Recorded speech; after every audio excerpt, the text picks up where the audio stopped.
Thanks. All right, everyone. Welcome. I am going to call the executive committee to order at 1:11 p.m.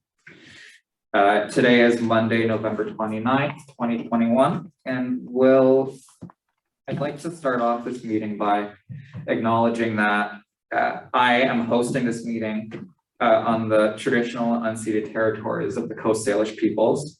This includes the Musqueam, Squamish, Tsleil-Waututh, Coquitlam, and Casey nations.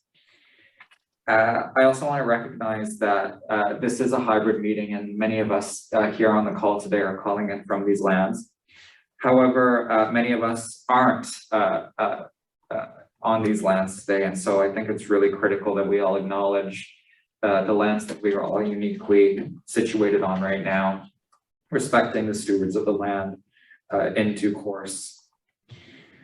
So we'll begin our meeting as per usual with the roll call of attendance, and I will call on your name, call on you by position, and if you can please state your name, pronouns, and access needs, that would be fantastic.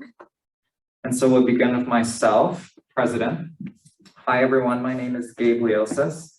My pronouns are he, him, his, and my access needs are met. And we'll move on to the VP Events and Student Affairs. Hello, my name is Jess. My pronouns are she, her, hers. I'm on LOA, but I'll still be here for today. We have a lot to get through and the agenda is 90% mine, but I have to multitask with assignments for school, but I will jump in when I need to. Thank you, Jess. The VP External and Community Affairs. Hi, it's Matt. My pronouns are he, him, his. My accessibility needs are met currently. I'm feeling a bit fidgety, so please do not get distracted if I'm moving around. Thank you, Matt. Chances are the camera will pivot away from you if you're not talking, so that's good. VP Equity and Sustainability. I haven't heard from Marie, and I'm not sure if she is coming, but we'll wait and see. Oh, Corbett? I think she sent a message that she might be about an hour late due to she's had to go to the doctor's. Oh, all right. Thank you. So we will just note that Marie might be late. And we'll move on to the VP Finance and Services. All right, Almas Pangura, VP Finance and Services, access needs are met. That's in the chat. Thanks, Almas. The VP Internal and Organizational Development. Hi everyone, my name is Corbett. Pronouns are he, him, his. Access needs, I'm just in my office, but because I needed access to a computer for this meeting. Thank you. No worries, thanks, Corbett. The VP University and Academic Affairs will not be attending as they are on a leave of absence. And so we'll move on to side staff, beginning with the operations organizer. Hi everyone, my name's Aisha. My pronouns are she, her, hers, and my access needs are met. Thanks, Aisha. Board organizer. Hi everyone, this is Ella. Pronouns are she, her, hers, and all of my access needs are met. Thank you. Dee is not here. And in terms of administrative assistant, Samaya just walked by to let us know that Joseph isn't able to come to this meeting. And so minutes will be taken via the recording, which is no problem at all. And I believe that's it for the roll call of attendance, unless I've missed anyone. All right, well, we'll move on then to section 4 of the agenda, which is the consent agenda. And I'll read the question. Be it resolved to adopt the consent agenda by unanimous consent. We have one motion under the consent agenda today, which is 4.1.1, matters arising from the minutes, and we have 1 minutes package from the executive committee meeting on November 15th. Are there any questions or comments as it pertains to the motions under the consent agenda? Seeing none, we'll consider the consent agenda approved by unanimous consent. which takes us to item number 5, adoption of the agenda. Be it resolved to adopt the agenda as presented. Do I have a mover? Matt? Matt moves the motion. Do I have a second? Jess seconds. All right. Any questions or comments as it pertains to the agenda? Corbett, please go ahead. Thank you. I'd like to add 3 items. One is 2 are presentations, one from CoDev and another from We Consulting. And then finally, a in-camera session titled Staff Discussion.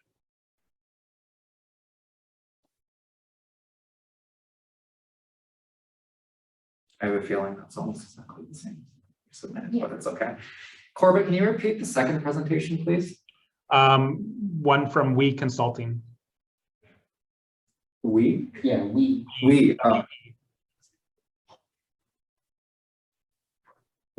Is it like WE, like the pronoun? Yeah. Okay, cool. Thank you, Corbett. Jess, you had something? I would like to strike 2 discussion items. The first one would be issues policies to strike, and I'd also like to strike item 8.5 Vancouver SFSS state. Okay, thank you. So that's to strike 8.4 and 8.5. I'd like to add one thing, just to clarify on the presentations Corbett put forward. We'll consider the presentations. Well, actually, let me back up a minute. Do the presenters for those 2 items, are they coming in at any specific time? Were they told to come in? I think they're in the waiting room now. Yeah, they? I can let them in. They're in the waiting room. I can let them in whenever the presentations begin. Okay, sounds good. So we'll consider the presentations immediately after adoption of the agenda. I'd like to add a section after report on motions passed via email and new business titled reports. And we'll add 1 report under that section titled report from management.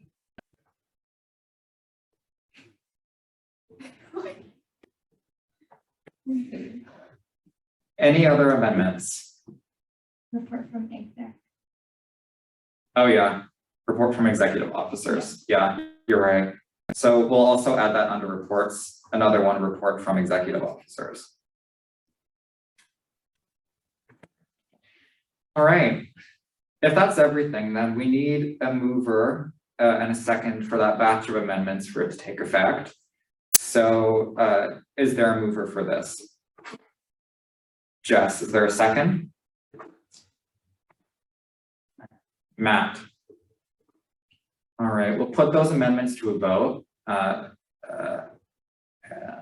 Yeah, we'll put that to a vote. All those in favor of the amendments to the agenda, seeking unanimous consent. Please raise your hand, either physically or on Zoom if you'd like to object. All right, this is carried unanimously. We need to consider the main motion once again, which now reads, be it resolved to adopt the agenda as amended. Any last considerations before we put this motion to a vote? All right, I'll call the question. All those in favor of adopting the agenda as amended, seeking unanimous consent, please raise your hand either physically or via the Zoom raise hand feature if you'd like to vote against or abstain. I'm seeing none, so no objections rather, so this motion is carried unanimously. And so we can move directly into presentations, and we'll begin with the presentation by CoDev. And I believe the guests are in the waiting room, so we can let them in now.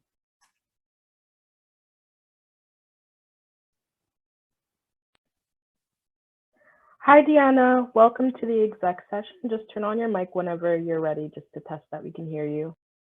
Hi, can you hear me? Yes, we can hear you great. Awesome. Can you hear us? Yeah, I can hear you all fine. Who's in the Perfect. room? I see Hi. This is Gabe. I'm the SFSS president. Matt, do you want to go? Hi, my name is Matthew. I'm the VP External and Community Affairs. Hi, Matthew. Jess? Hello. Yeah, just I think you have a little bit louder. The camera will move. Oh, there. Whoop. Oh, I'm Jess. I'm VP Events and Student Affairs. hi. And I Corbett? know it's a bit weird. We don't have our names displayed right in front of Yeah. us, so hopefully you Yeah. can remember. My name's Corbett. I'm the VP of Internal and Organizational Development. I see. Hi, I'm Aisha, but we already know each other. I'm the operations organizer, and I don't believe Almas's speaker is working or sound, and so Almas, she, her, and she's the VP Finance. Okay, and there's Emanuela. Yep, I'm the board organizer at the Simon Fraser Student Society, and my pronouns are she, her, hers. Awesome. I don't know why my pronouns aren't showing up, but I'll have to change that. I go by she and her, and I think I've met Gabe and Corbett before virtually. It was actually, I think the last time I spoke to Gabe was when I think I got the phone call for an interview for this job at Co-Development Canada. And I remember saying, Gabe, I'm pretty sure I'll see you again. Oh, that's right. I forgot about that. Well, it's nice to see you again. Yeah, and so yeah, it is a small little world. So I'm really grateful for the time that you are allotting, and I'll try to go briefly because I know you're all very busy people. But I thought I would present to you or share with you a little bit about Co-Development Canada and its relevance and why we're meeting today. Do I have capacity to screen share? I think I do. That. Okay, cool. Yes. Thank you. I will do that. There you go. Awesome, thank you. Okay, so here's my really high-end PowerPoint presentation. So Co-Development Canada is a local, locally based nonprofit, and to be specific, it's a registered charity. Although it does not operate on the charity model, it has legal status as a charity, but its model is that of a solidarity model or the partnership model, which it pioneered in the 80s. So yeah, we're a solidarity organization, an international solidarity organization that was founded in the mid-80s. During that time, there were genocidal campaigns of state terror happening throughout Latin America and specifically in Central America. So local teachers and teachers in BC have historically been quite progressive or on the front lines of progressive social change, were concerned. They had comrades down in Central America and had traveled there and had been hearing the calls for support to the struggles down there. And the teachers and other solidarity activists based around Vancouver created Co-Development Canada in order to structure the solidarity that they were offering and wanted to offer and to build on that. The primary function of Co-Development Canada is to facilitate solidarity between labor, trade unions in Canada and other social organizations here and their counterparts in Latin America. So other trade unions, but also other human rights organizations, women's organizations, and community development organizations in Latin America to advance social justice. So that's kind of like, that's its primary mission, is to build these links of solidarity, to cultivate these links and to serve as that hub. And down there in this picture, you see there are CUPE members. So these were waterworks workers from Eastern Canada who went to visit waterworks activists, like trade union members in Colombia, who, because of the conditions down there, the actions of the state and the privatization of water, had a far more kind of militant orientation. So there was a lot of skill sharing and consciousness raising happening. And so rather than just being a one-way flow of information and resources. The goal is for this solidarity to effectively act as such and to be two ways, flowing up and flowing down. Okay, so Co-Development Canada is not really about Band-Aids. We're about addressing the root causes of inequality. We focus on human, women's, and labor rights. And it's important for these projects that for them to come from the communities in which they'll be implemented. So these are all devised on the ground, and we don't decide these projects.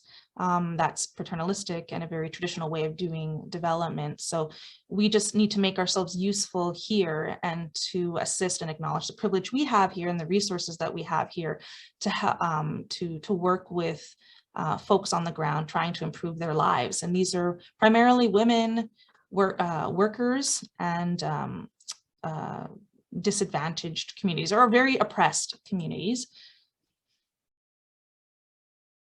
So areas of our work are in working with organizations that are defending and enhancing public education. Education's under attack throughout the world under the neoliberal economic model. And we work with teachers' unions in assisting their struggle. And so one of the largest partners at CODEV is the BCTF.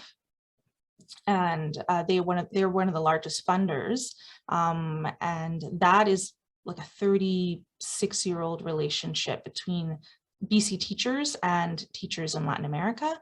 The other is human rights, which is a very broad categorization. And so what's considered a human right in Latin America, of course, there are, like women's rights, reproductive rights, sexual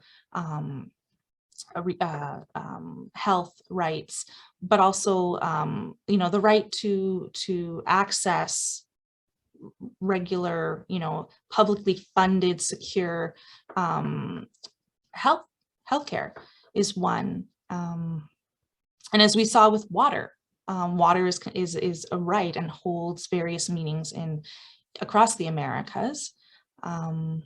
Labor rights, we have a couple of organizations that are composed of factory sweatshop workers who organize their fellow sweatshop workers to advance their occupational health and safety rights, and also who confront gendered violence in the workplace and in the community. Also rights in the area of education and public service. And public engagement, another thing we have to do, part of the work we have to do is to make sure that people in Canada are aware of the impact of Canadian policy, and also for people in Canada to realize that our struggles here are invariably connected to the struggles of people in the Americas, because we all share the same hemisphere and landmass. And then there is that very, okay, well, now I don't know how to go back, but okay, I thought I'd give a little bit about Café Etico. It has been tied to Co-Development Canada since Café Etico's beginning. And Café Etico is a coffee brand housed within Co-Development Canada. And it was one of the first fair trade suppliers in BC. Now we're dwarfed by ethical bean or ethical coffee and all these other sorts of big companies, but we're still here doing our thing. So we were one of the first, and we created relationships with cooperatives in Nicaragua.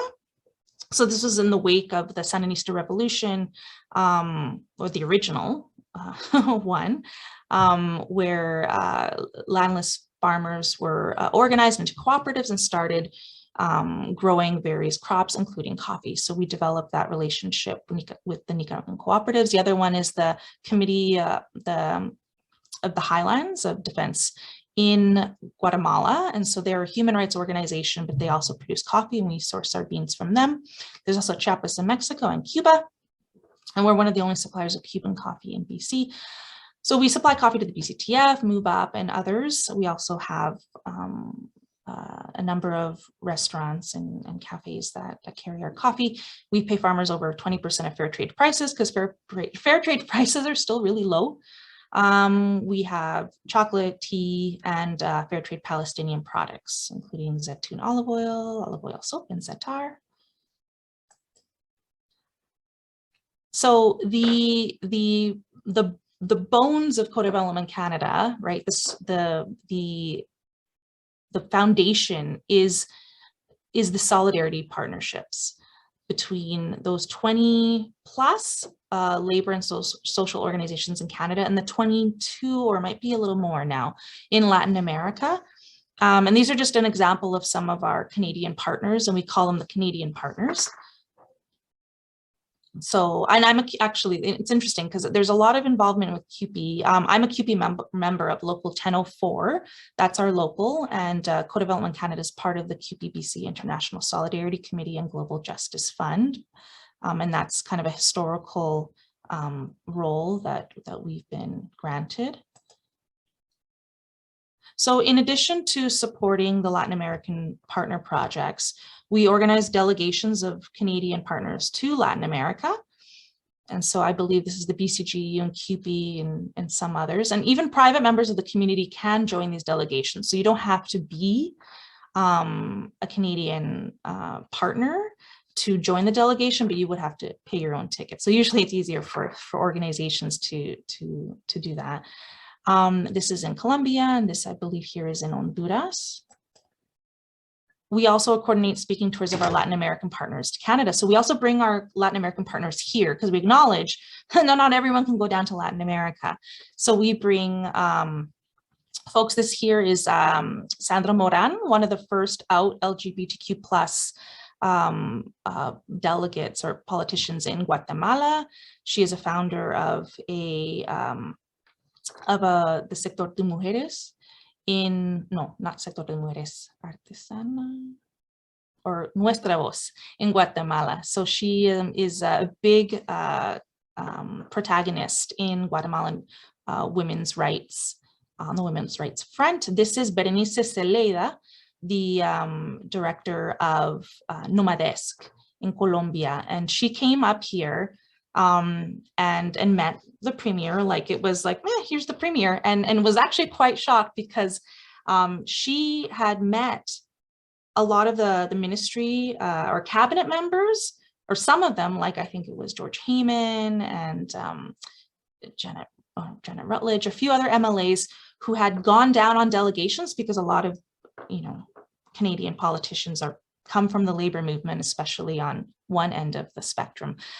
She had met them and she's like, oh, in our country, when we're, engaged in the work that we do, we're often targeted. It's very hard to be able to access those echelons of power. So that was very interesting for her. So we bring them about twice a year to do speaking tours, and they share their stories of struggle, resistance, and organizing. Very forceful and strong talks that they deliver. We also work with Canadian partners to encourage the federal government to adopt positions consistent with human rights and democratic development in the Americas. So just one example, we, as part of the Americas Policy Group, recently wrote a letter, and we do this often. We communicate with Global Affairs Canada and write to our Foreign Affairs Minister to push for more equitable and accountable policy, and so that we're not complicit in the disappearances and murders of human rights, land, and Indigenous land defenders.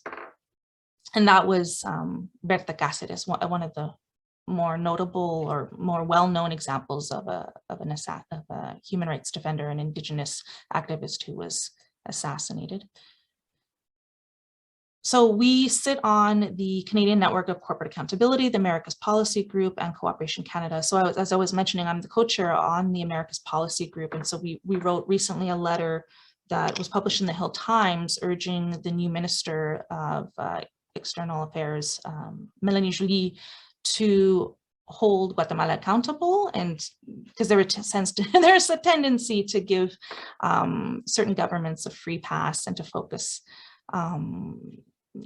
elsewhere, but we find that Canada's role in mining in Guatemala has been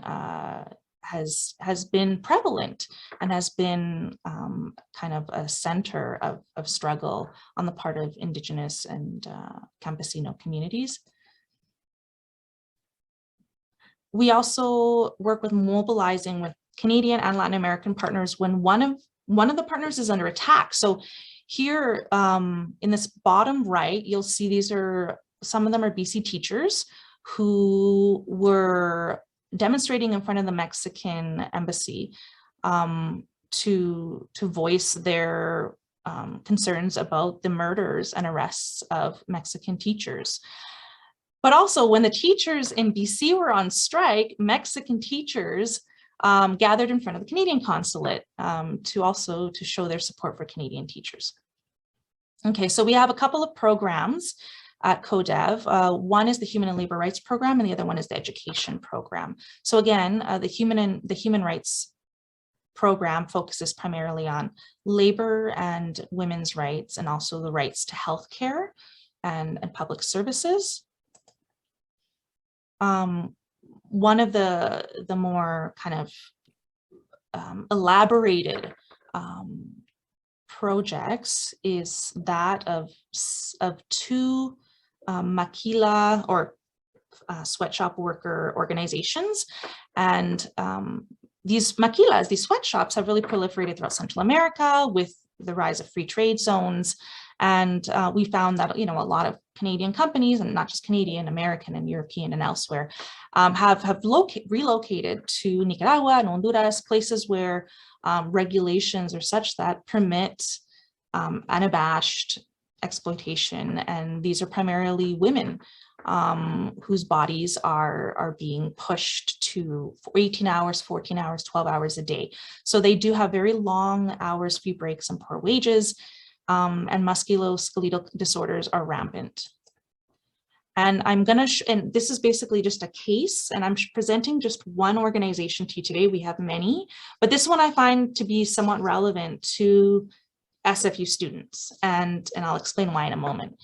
So the Honduran Women's Collective is composed of, all of them are sweatshop workers. And so they're not in a formal union. It's very difficult to unionize in Honduras, although today is a historic day because there is a potential for change. There was an election in Honduras, but it's been very, very difficult to unionize. And with these 20 or so decades of deregulation and this free trade zone, the workers have been targeted for their activism, but also these communities have come to depend sweatshop work as one of the few formal sites of employment. Other than that, there's there's very little other formal employment. And but these workers, what they do is they organize around occupational health and safety, and focus on women's safety or violence against women in the workplace, in the home, and in communities. So they do incorporate feminist analysis into their work. They brought in legal experts, health experts, to do clinics for their colleagues, for their comrades. And so what they've been doing is compiling evidence to push for more progressive labor legislation and occupational health and safety regulations. Now, CODEMU is currently in a legal battle that on the surface they've won, but that win hasn't meant much when the person when the group that has lost is very powerful. So what's the scene here? So Gildan Activewear is a Canadian manufacturer of apparel. So they own a number of factories directly, and this is not necessarily subcontracting, in the Global South, and that includes Honduras. So Gildan supplies SFU brand apparel, and I still have my SFU gear at home. And so I find that very intimately connected. In 2017, Gildan illegally fired illegally fired 5 workers. These are all women. And they were fired because they got injured over time doing the repetitive labor that's involved with producing these garments for us to wear up here. So once they were considered just, no longer useful, they were disposed of. So these workers are members of CODEMU. They challenged their dismissal, and they actually won the support of the Honduran Social Security Institute. That institute said, okay, your injuries are work-related. We recommend that you must be transferred to different duties as, workplace accommodation. Gildan refused. They didn't like that ruling. So what did they do? They refused to comply, and the workers challenged Gildan in court. So the court ruled this June that Gildan is to reinstate the workers. They must, according to the court order, reinstate the workers and reintegrate them in equal or better conditions, and pay the wages that they've lost since they were illegally dismissed. Gildan refused to comply with this as well, so they appealed. They appealed at the Court of Appeals, and then the Court of Appeals upheld the decision. Gildan refused again to accept the Court of Appeals. So now they've appealed to the final level of appeal, which is the Supreme Court of Justice. So they have not yet to rule on this, but this is an example of how much a Canadian company is willing to pay in terms of these legal battles to make a point that these 5 women, they do not want to set this precedent of having 5 people who are injured on the job to be provided the protections that they deserve. And this is also an example of a Canadian company trying to undermine the laws within a country that's supposed to protect their own people. So the interesting thing about this is that supporters around the world have often wanted to express their support through various means, and that's great. One thing that's come up, and suggestions that have come up to address this, is that of a boycott. And CODEMU's first response is, no way, then we won't have work and we need to put food on the table. So they have a saying, and that is employment, yes, but with dignity. So they want employment, they just want employment with dignity and safety and security and respect. So that was a kind of an example of an organization and a project that's happening, or not the case itself is our project, but the overarching organizing of the workers that's being done with the support of CODEV and the Canadian funders, which are other trade unions and foundations and other like-minded organizations. So there were others. I could have shared an education campaign project, and I'll just tell you really briefly. The education campaign or the education program works with the women's secretariats of different teacher unions across Latin America on promoting women in leadership and promoting non-sexist and inclusive pedagogy. And these are teachers on the front lines, mostly women in the Americas, who are creating curriculum, creating material, pedagogical materials to combat misogyny and sexism in elementary schools. And this program's been so impactful that various ministries, governments in Latin America have adopted, and sometimes they're trying to take credit for these pedagogical materials. And so that's something that's happening on the education front, because I focused a little bit on human rights and labor today. Finally, how can a person support these organizations in Latin America? Well, one is through getting involved with CODEV. A person can become an individual member or an organizational member, depending on how many people are in the organization. One can become a board of director. I think we have 2 or 1 vacancy on our board of directors. An organization can order Café Tico coffee. You can attend CODEV events. We have a Spotlight on Cuba event happening in February, where we'll be featuring Cuban workers in the areas of education, health, and public service. You can co-host events on campus, awareness raising events. Also, you can action urgent appeals. Periodically, an emergency might arise involving one of our partners. And so we ask our members and our partners to disseminate the appeals and also to action them. And that might include inputting your name, and then you'll be sending an email to the President of Colombia, CCing Minister of External Affairs in Canada, for instance. And that's one urgent appeal that we had to do last week or the week before, when Nomadesk in Colombia was being illegally surveilled with drones landing on their offices and with their secure driver's vehicle being stolen at gunpoint. So we have human rights defenders who are being targeted. And so what we did is we demanded that the Canadian government take stronger action. You could subscribe to and follow CODEV on social media, and even just, finding out more. If you have any questions about anything pertaining to Latin America, or you need support with interpretation or translation with something, you can feel free to give us a call. We're always happy to help and try to kind of build solidarity networks here. The end. I should have had the end slide, but I don't. Sorry about that. That's all good. Thank you so much thank you. That was fascinating. Corbett, did you want to ask a question or make a comment? Yeah, sorry, I had to step up for a minute, so I may have missed this in your presentation, but does CODEV have other connections with those student unions, either in Canada or also in South America? In other areas? Yeah, we work with student unions, not specifically.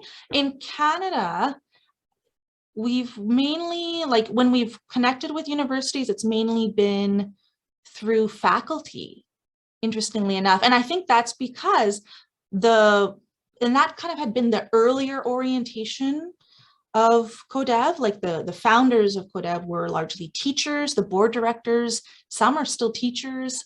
So a lot of it's been often on the teacher side of things.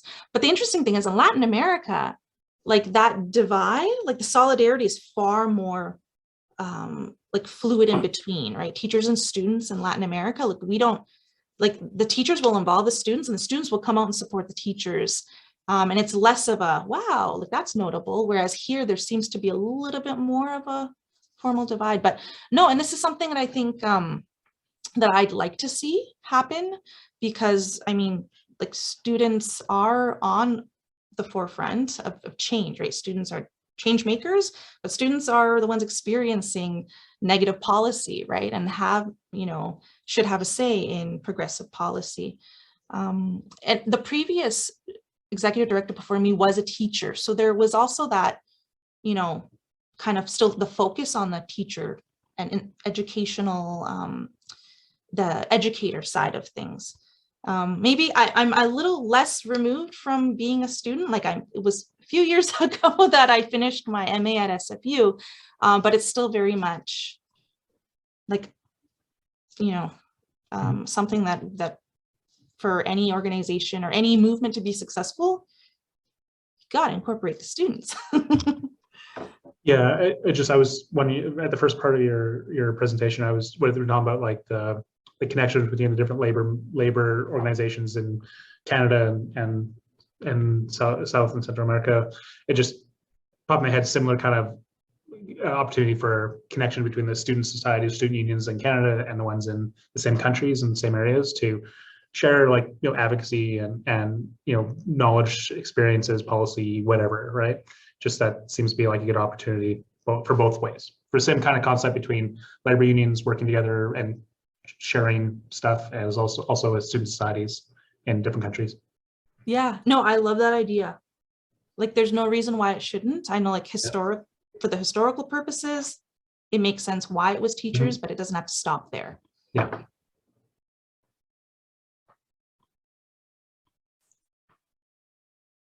Yeah, any other questions from folks? Aisha? Hi, Deanna. Thanks so much for this presentation. I learned so much, and I always learn from you, so thank you. I just had a question about, I'm just thinking about like ways in which we could provide solidarity as an organization. And I see one of the things listed here as order Cafe Etico coffee, which is pretty cool and sounds like everyone in our building drinks coffee. Maybe we can promote that with folks in our building. Can I be connected with someone in learning more about like the price list and things like that? Yeah, we have a, Jeffrey is our Cafe Etico person, our director.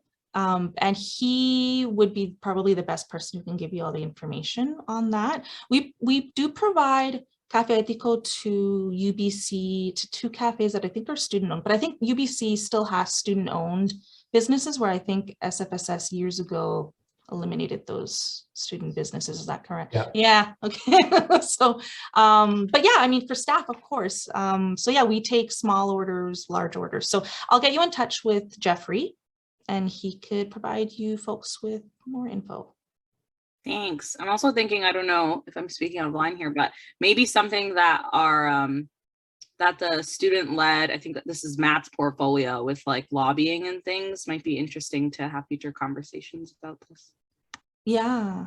Yeah. And we might be sending an urgent appeal if we find that the Supreme Court, for some reason, rules with Gildan, or even if they don't, Gildan still refuses to comply, we might be like, hey, can we, do an action on campus? And that would just, perhaps be, something that we could do together. But I'll keep you folks up to date with that, because I think that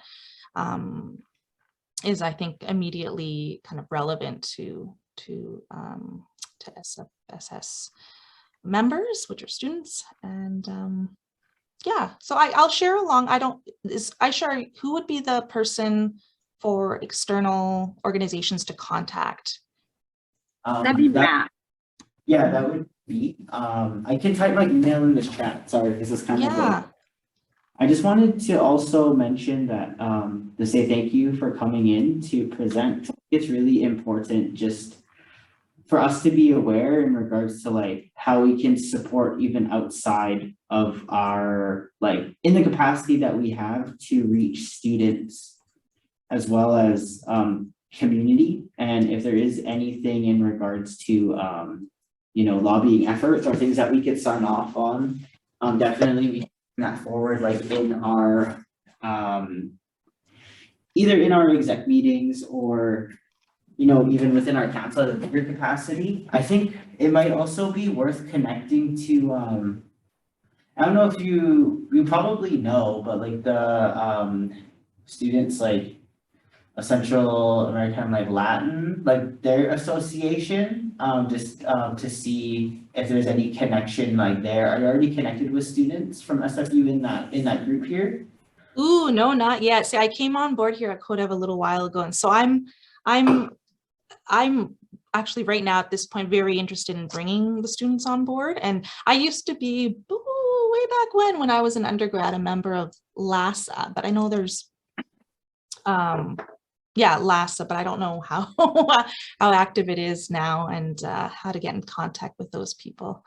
I think they are still pretty active. I remember just before COVID they were tabling and whatnot, and they do seem to have like a pretty strong like student presence. I'm not sure how that's been impacted by community, but there is a lot of students from like Latin and South and Central America that do still host events, and they are very like, I've seen them, you've seen them tabling too. I have, yeah. So maybe that's something that we can connect, and if I can get a hold of their student, like their student group, then maybe we can make that connection to see like if they want to join in any capacity or like run campaigns as well to support that just within like the student side. But if there's anything else that like we can do to support some of those efforts, because I'm taking a course right now and it's talking about like testimony, like Indigenous and oral testimony. I think it's really interesting. We're actually talking about some of the mining companies that are in Canada, that are in like Guatemala, which I think is, we know that this is happening, but we think it's so separate,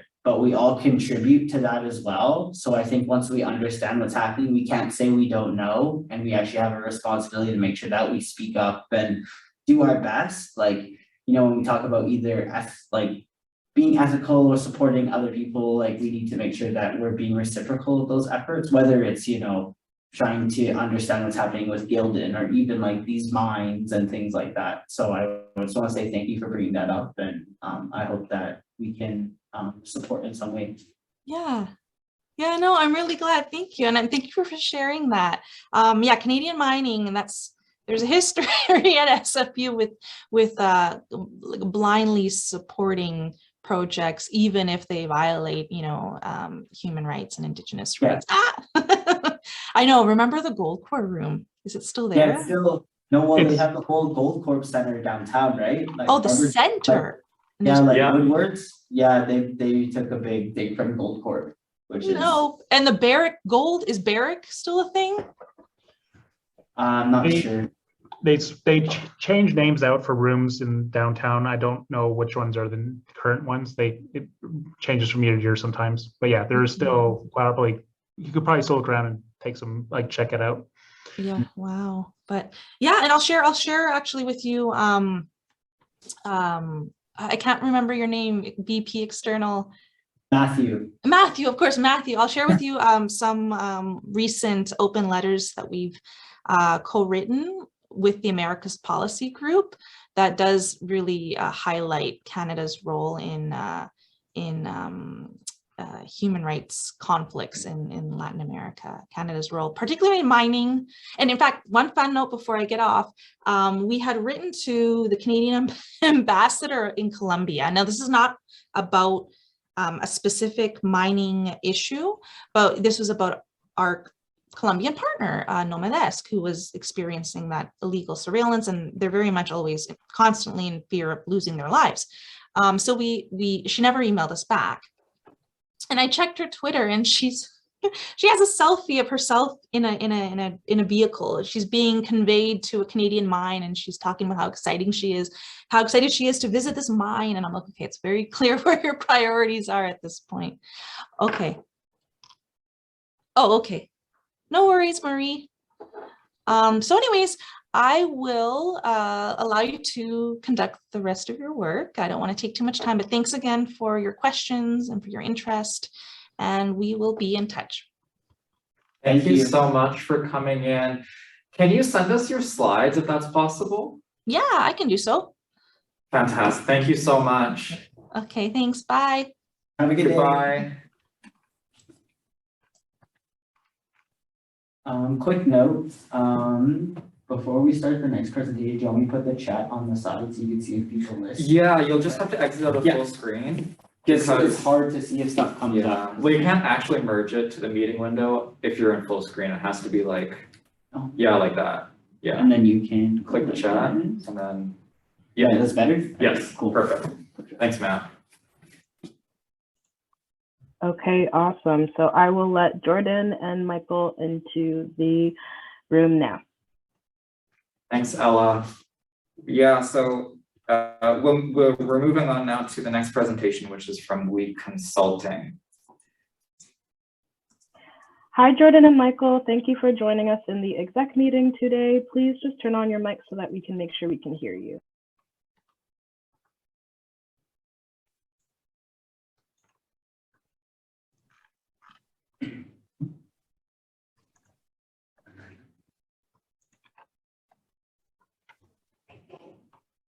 Hey, folks, you're able to hear us all good?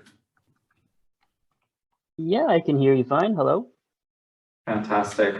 Hi, Jordan. Hi, Hello. Michael. Welcome. It's great to have you. Hello.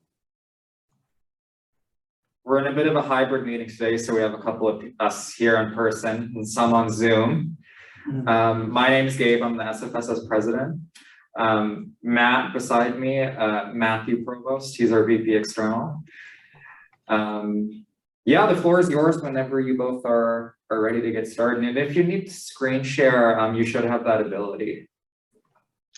Sure. So we were considering doing a presentation with PowerPoints and all that, but honestly, we figured you get enough of that at SFU, so we thought you might appreciate a more casual conversation.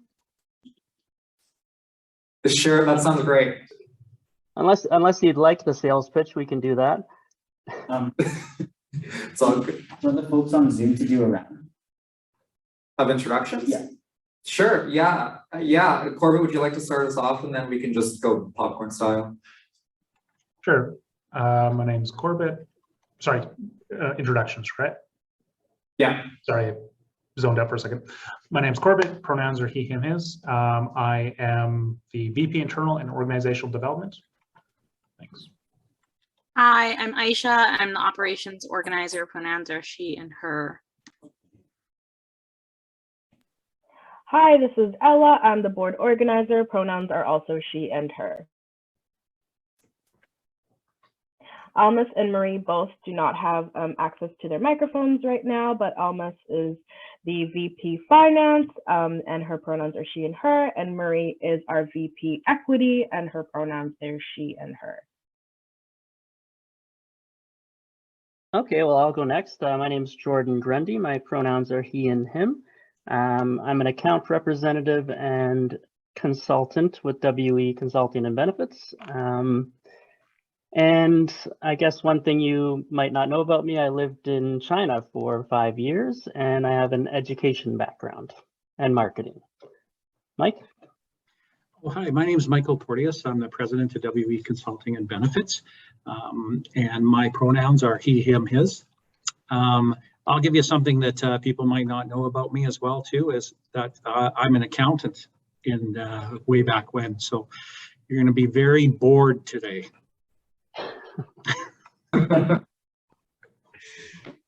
Yes, I'm sure you're all excited for the insurance presentation here. We'll try not to keep it too dry. But maybe we'll just start by introducing you to who we are. Mike, do you want to give a little background on the company and then I can talk about what sets us apart? Absolutely. Thanks everyone for inviting us in. I really appreciate that. How much time do we have just to go through some of the stuff on your benefits, if I may ask? I'd say we have 20 to 25 minutes, 30 minutes if we need that much. Okay. I'm going to talk really fast then. Okay. At WE Consulting and Benefits, just a little about our organization. We've been in business for over 35 years. We tend to be specialized in situations where you have an employer and a collective agreement, so a union involves, kind of such as your society as well. We do deal in organizations that don't have union or collective agreements in place as well too. We're primarily a brokerage firm. That's like a mortgage broker out there, right? We find a place of business, kind of place it with a carrier, and then we just manage it in behind the scenes for you and meet with you when items kind of come up. One of our bigger areas is that we're a consulting firm. So we actually go out and we consult on benefit related issues across Canada. And we do that, for instance, in municipalities. We probably look after about 30% of the municipalities. We touch them some way or other. In the forest industry, probably about 70% of the forest industry, we would look after their benefit programs in some way or other, whether it's broker or consulting services. We're also what you call a trust administration company. And what the trust administration company is there's large corporate entities that are set up for maybe a whole bunch of student societies might get together and form a benefit trust. And we manage that trust and it looks after benefits for those organizations. So we do that like within, whether it be businesses or something we call joint trustee plans, where you have unions and employers together to form a trust to manage benefits. We're also a small TPA firm where we actually handle billing and claims on a special needs basis. Jordan and I are always very cognizant of around really doing outside of the box. You know how you people talk about thinking outside the box? Well, we like to talk about getting rid of the box and really focusing on what you need and the solution driven that you will need for your benefits. So we've got broker, consulting, TPA services, trust and management, and then we do some other work on education pieces that I'll let Jordan talk a little bit about, and retiree benefits as well too. Thank you. Yeah, and that's all wrapped around group benefits. Group benefits is our specialty and our main focus in our industry. And like Mike said, we have an education component where we train benefits bargaining, whether it's the employer or the union. And every renewal, I noticed that we were provided a renewal from your current broker, and it's very sparse. There's not a lot of information. So we like to be more transparent and educate our clients so they understand and can navigate through all the smoke and mirrors in the insurance industry. And one other thing Mike didn't mention was we have a disability department headed up by a former nurse, and this is a great strength of ours because we can help any members who go on disability. It's obviously a trying time, navigate through all the paperwork and the processes, so it's not more undue stress on them. Any questions? Okay.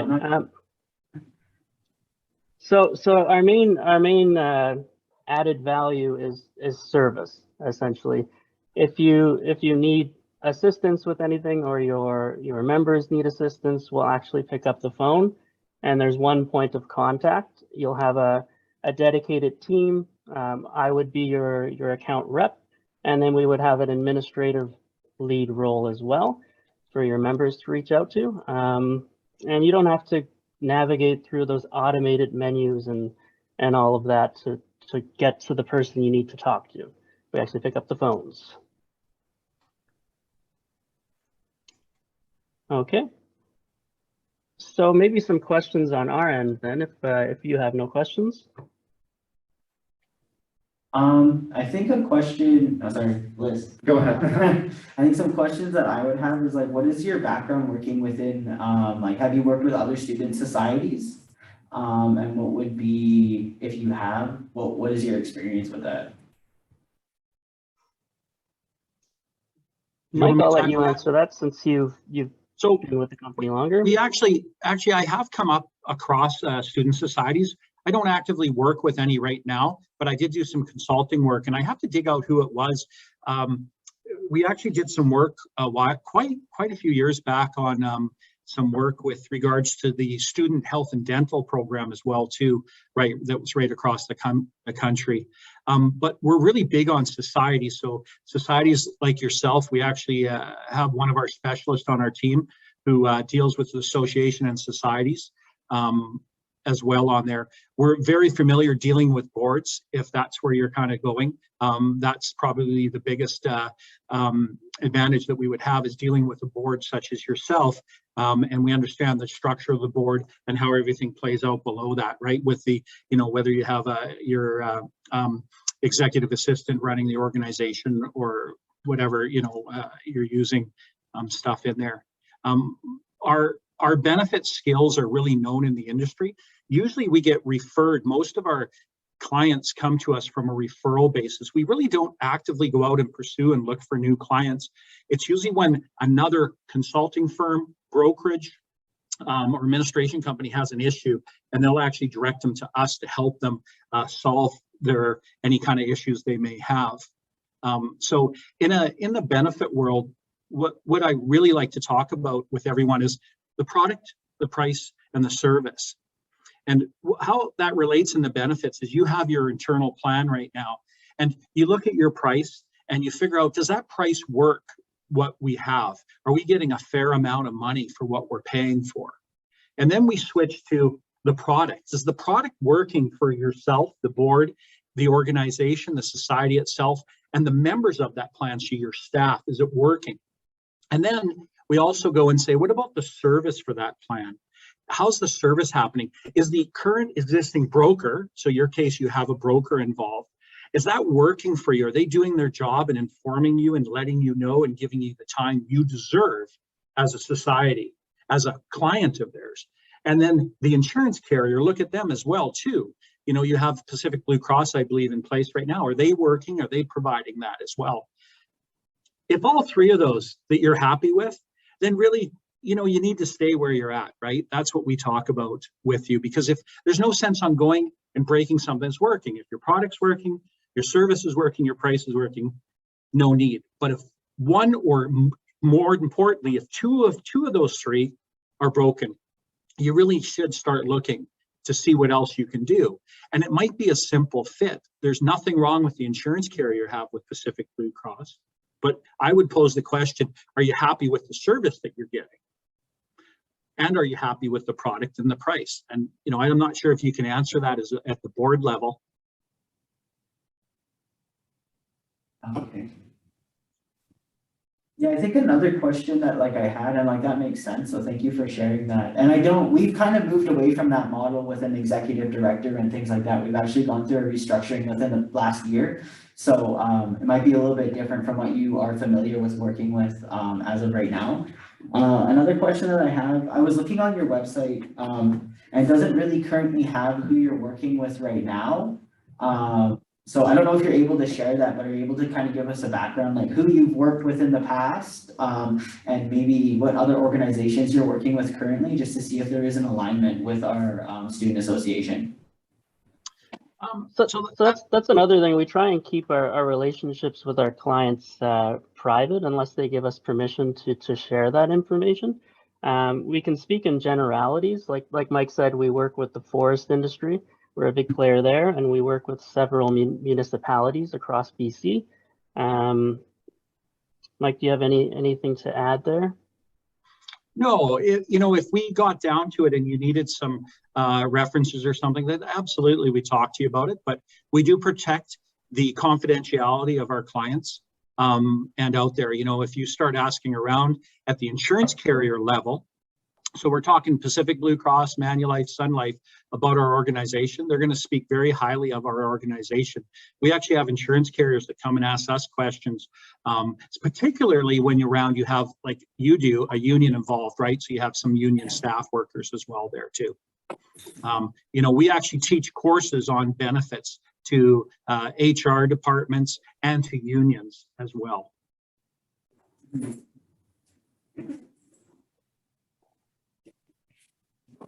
And I guess just in like the background of your organization, what kind of equity work have you done in terms of like within your organization or supporting other, I guess maybe if you've done work with that like in consulting, but what is your basis like with equity? Do you mean like equal rights? Well, just in terms of like having like an equity stance, like supporting, I don't know, you want to help me with this a little bit, like just to kind of give them a background of what we've done? Yeah, it's just that at the SFSS, we have a number of stances that we've taken as an organization in terms of our stance in supporting and amplifying Indigenous sovereignty and Indigenous rights, and recognizing that we are settlers on these lands, and that we should always be standing in solidarity with these communities, standing in solidarity with Black communities, climate justice, and so on and so forth. So I think that's what you mean, Matt, around equity. Yeah, so like what kind of work have you done in regards to your own organization to kind of make sure that those are kind of embedded in your framework? Because that's a really big aspect to what we're trying to do here. You want me to start off on, Jordan? You can jump in. Yeah, go ahead. I really appreciate that, and I'm glad to hear that. WE Consultant, we were actually founded on a lot of the principles you were just talking about. I need to talk about our relationship really with labor out there, because we're a very big supporter of labor itself. And what I mean by that is we're very well recognized and known within the union world. So if you talk to any of the union representatives out there that your board might bargain with, they're going to talk very highly of our organization and about the stances. For instance, I'm not sure if you've ever heard of the Columbia Institute. You should probably, if not, you might want to look up the Columbia Institute. We support the Columbia Institute and all that they stand for, whether it be on climate change or not. They were actually, are you guys familiar of the Fraser Institute? Okay, they were Columbia Institute was created basically by labor to kind of counteract the Fraser Institute, if I may say. Okay. There's another organization called SHARE out there. They're a very well recognized organization. That's an acronym. You're familiar with that, Corbett, are you? SHARE? Yeah. So we're related in a sense. that we support SHARE as well too. They used to be part of our same parent company, SHARE and the Columbia Institute as well. Okay. Hopefully that answered your question a little bit there. I don't want to take too much time up, but you know, definitely, you know, fully support everything on Indigenous rights that you were talking about, you know, on there. We're very big advocates and supporters of that. We, like I said, we get invited, I'm not sure if you're aware, to the Canadian Labour Congress every year as guest speakers and stuff on benefit issues and how they equate to the union world really out there. Okay, thank you. That's pretty much all my questions that I have. I don't know if anybody else. Anything to add, Jordan, on that? No, I guess just want to leave you with a general comment, I guess, is or food for thought is, do you want more Walmarts and Amazons in the world, or do you want more small businesses and local businesses? That would be my one sentence sales pitch, I suppose. You know, to show you the kind of organization we are as well, everyone, is one thing that Jordan and I haven't mentioned in that is every single person you talk to in our organization is a unionized member. And the reason is because the principles of the organization, they are actually the ones that did it for a solidarity because of the union principles that we believe in as an organization. So I myself, who am one of the owners of the company, actually am a union person as well too. And that kind of helps you, I think, get across how things are very important to us, right? For what you were talking about a little earlier. We're a very unique organization. We don't have huge overhead. And it's partly the way our business is set up. We're not those large, and I'm going to use their name, Aons of the world. We're not a large corporation, right? Because we believe in giving back to the community. 70% of our profits go back to organizations and stuff out there that we help out. And that could be, I'm allowed to say a few of them, to women's shelters. We do a lot of work with the United Way as well too. Those are just a couple examples of places we give back to.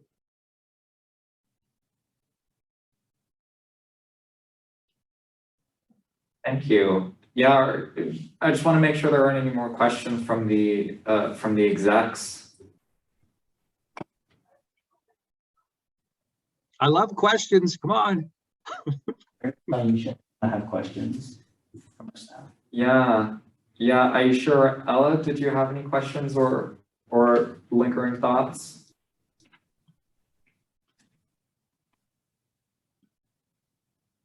Oh, Corbett. Sorry, I didn't see your list.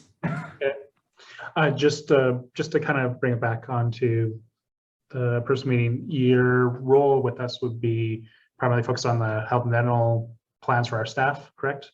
Because we also use AM for a bunch of other, like building insurance and a bunch of other things that I'm assuming are not necessarily in your purview, right? Just to bring this back to the purpose of the presentation. Jordan, did you want me to take that?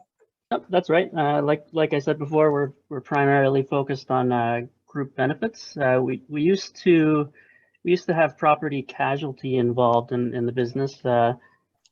35 years ago when it began, but that piece was sold off, and since then it's just been group benefits. Mm-hmm. Our specialty is on the group benefits side. We do a lot of pension and management as well too for trusts. So the world, if you're worried about the pooling and the blocking arrangement within Aon that you buy all your stuff from there, the group benefit division and their commercial or liability insurance is very separate. And if they're telling you that, I'm being point blank here because we used to own a property casualty division, they're lying to you. They're not pooled together for discounting purposes. Group benefit stands very different. If you have other group benefits, we really want to talk to you about that before you move forward, because if you have maybe this pod here with the documents we have, but you might have some other things kind of linked in on the group world, Jordan, I would really want to talk to you about that, because we wouldn't want to unwind anything that they have actually built in the background for you. But we're very familiar with them. You know, they're like I said, a very large corporation, well known. Did that answer your question, Corbett? Yeah, according to our records, you have 55 members, is that right? I was just looking at the renewal we have in hand, and it looks like there are about 27 or 28. So is there another group that we're unaware of here, or just want to clarify? Could probably jump in. There's us, so we have about 44 staff currently because we just had a hiring blitz from the summer till now. We're still in a hiring blitz. Then we also have a couple of other SFU organizations. So we have like SFPIRG and other student groups that are tied to our benefit plan. So we have different classes, and I believe in total with those different classes, I think it's a total of 20 extra people.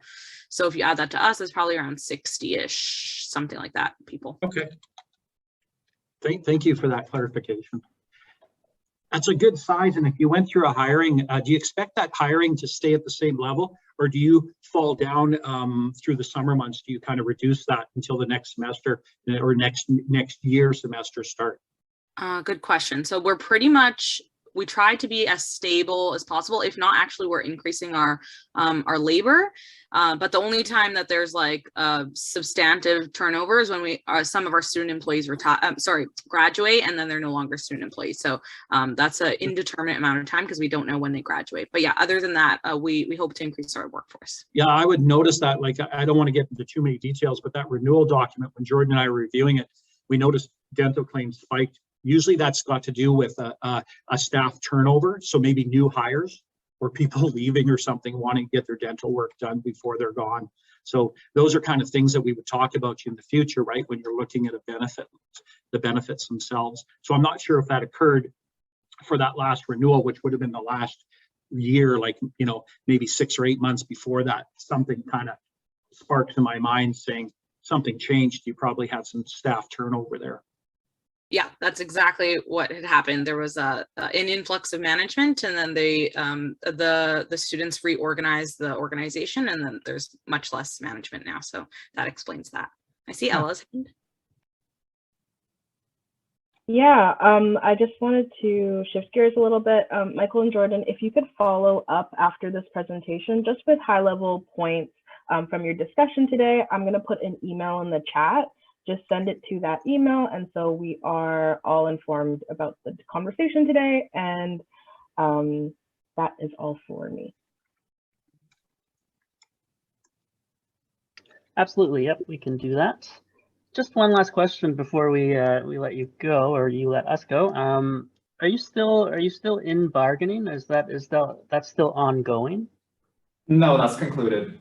Okay. May I just ask some kind of direct questions, if you guys are all right for there? Are you happy, like when I talked about those products, price and services, with your current broker that you have, which is Aon/consulting firm, dealing with the group benefits? Are you happy with the service that you're getting from them?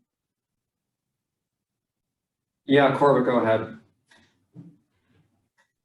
It's not so much about happy or not happy, because we have annual turnover for our executives, and so we just don't really know what is good or bad. Okay. Like, you know what I mean? Like it's relearning every single year, and there is definitely staff that would have a better experience, but a lot of them have changed over as well. Like Aisha has been here for a bit over a year. Ella's been here for about 6 months. So it's like we have a lot of our institutional knowledge-based staff haven't been here long enough to build off. And then maybe they have personal experiences right now so far, but I mean, from a year-to-year perspective, it's new. So maybe Aisha or Ella, if you've worked with contact with Ion, get your perspective. Yeah, I'll jump in. So maybe I'll just give folks a little bit of context. I know some of you already know this, but not everyone on this call. So back in February, when we were beginning our negotiations with CUPE, there were a couple of employer proposals that required us to interact with Aon, and they were quite unresponsive. So I reached out to some folks in the labor world, because as you know, that was my world. And we and Jordan were referred to me to reach out to them as just better communicators and definitely for a labor perspective and understanding collective agreements. This is how we've started these communications with Jordan, and then we bargained. So we went on that giant hiatus. There was board turnover, so now I was communicating with a whole new set of folks, and now here we are today. So we're done at the table. We've negotiated our new agreement, and moving forward, I personally would like to be working with a broker who I can have very strong communication with and extremely clear. And I don't feel like I'm getting that through Aon. And I think the piece on collective agreements, understanding how they work and the intricacies of them is very important. And I don't think I don't necessarily think that Aon understands that fully. Jordan, you want to talk, or can I say some? You know me. No, go ahead, Mike. Poor Jordan when I'm on the phone. I totally appreciate that, Corbett and Aisha, where you're coming from. Sometimes, and I'm not saying this is happening, but sometimes when you're dealing with those large corporate structures, they're not giving you the attention that you actually really deserve.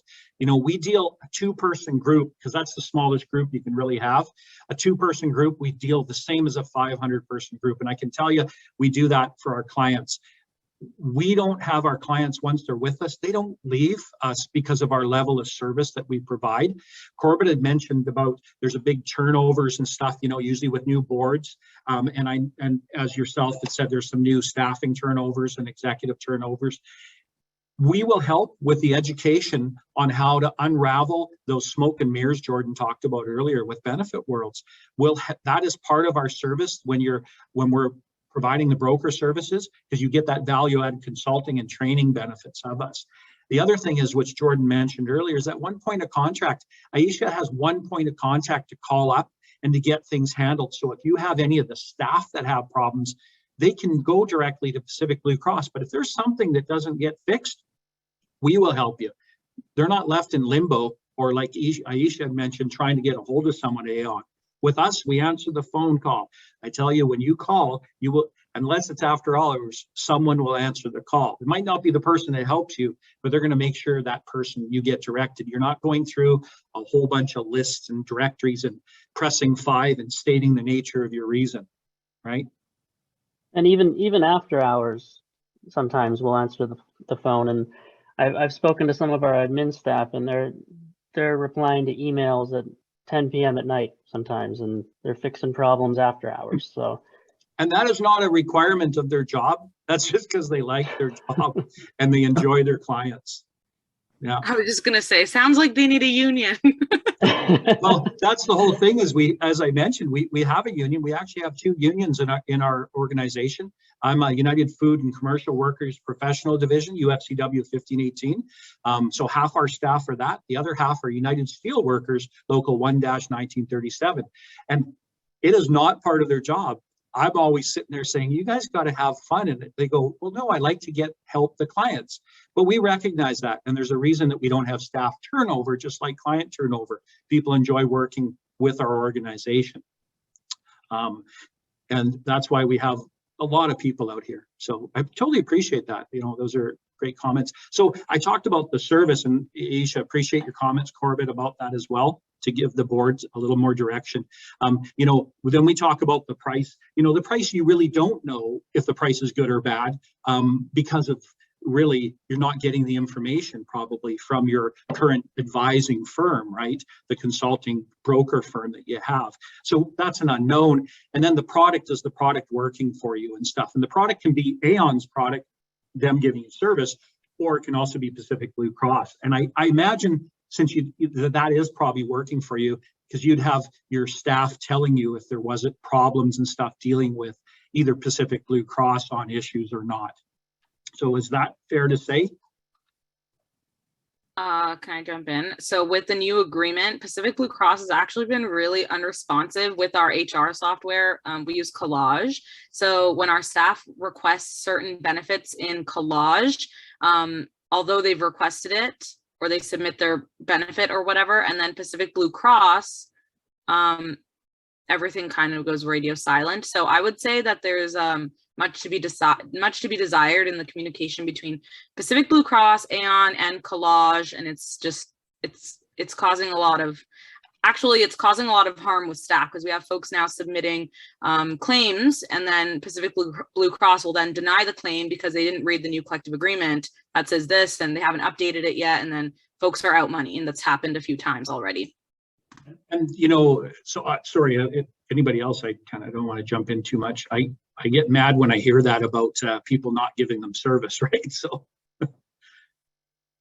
so I'll just comment on that. It sounds more like it sounds not more like, but it sounds like part of it is Aon hasn't relayed those changes back to Pacific Blue Cross. The other thing is Pacific Blue Cross really is slow on updating right now their contracts. So I can totally see that. What would happen is if you just switched over to us from Aon, it's called an agent of record change. Nothing else changes, but we become, Jordan and I, your point of contact with Pacific Blue Cross. And when you have an issue like that, Aisha, we at least can jump on, make sure Pacific Blue Cross is getting that fixed and properly in there. Like I said, Pacific Blue Cross, for them, they understand who we are, what we do, and what we demand that they do for our clients as well. So we're going to improve that service level from them.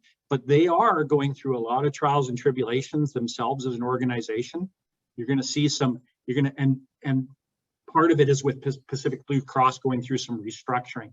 So I'm not saying you need to change a carrier, but you always have that option out there, and they need to understand that you could change an insurance carrier, but it sounds like that can easily be fixed, those problems you're having with Pacific Blue Cross, with proper communication by your consulting broker firm. Thanks for the context, that's helpful. Yeah, one final thing to leave you with. You probably looked at our website quite extensively, being young people. That's the first thing I would do, is Google an organization.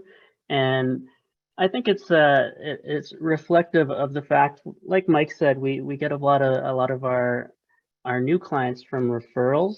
The fact that we're not doing push marketing and the business is still thriving. That doesn't mean that that's not being updated. That's something that I personally am working on. But I just wanted to address that because I'm sure that you saw that and that may have made you hesitate. Well, Mike and Jordan, you've left us with a lot to think about.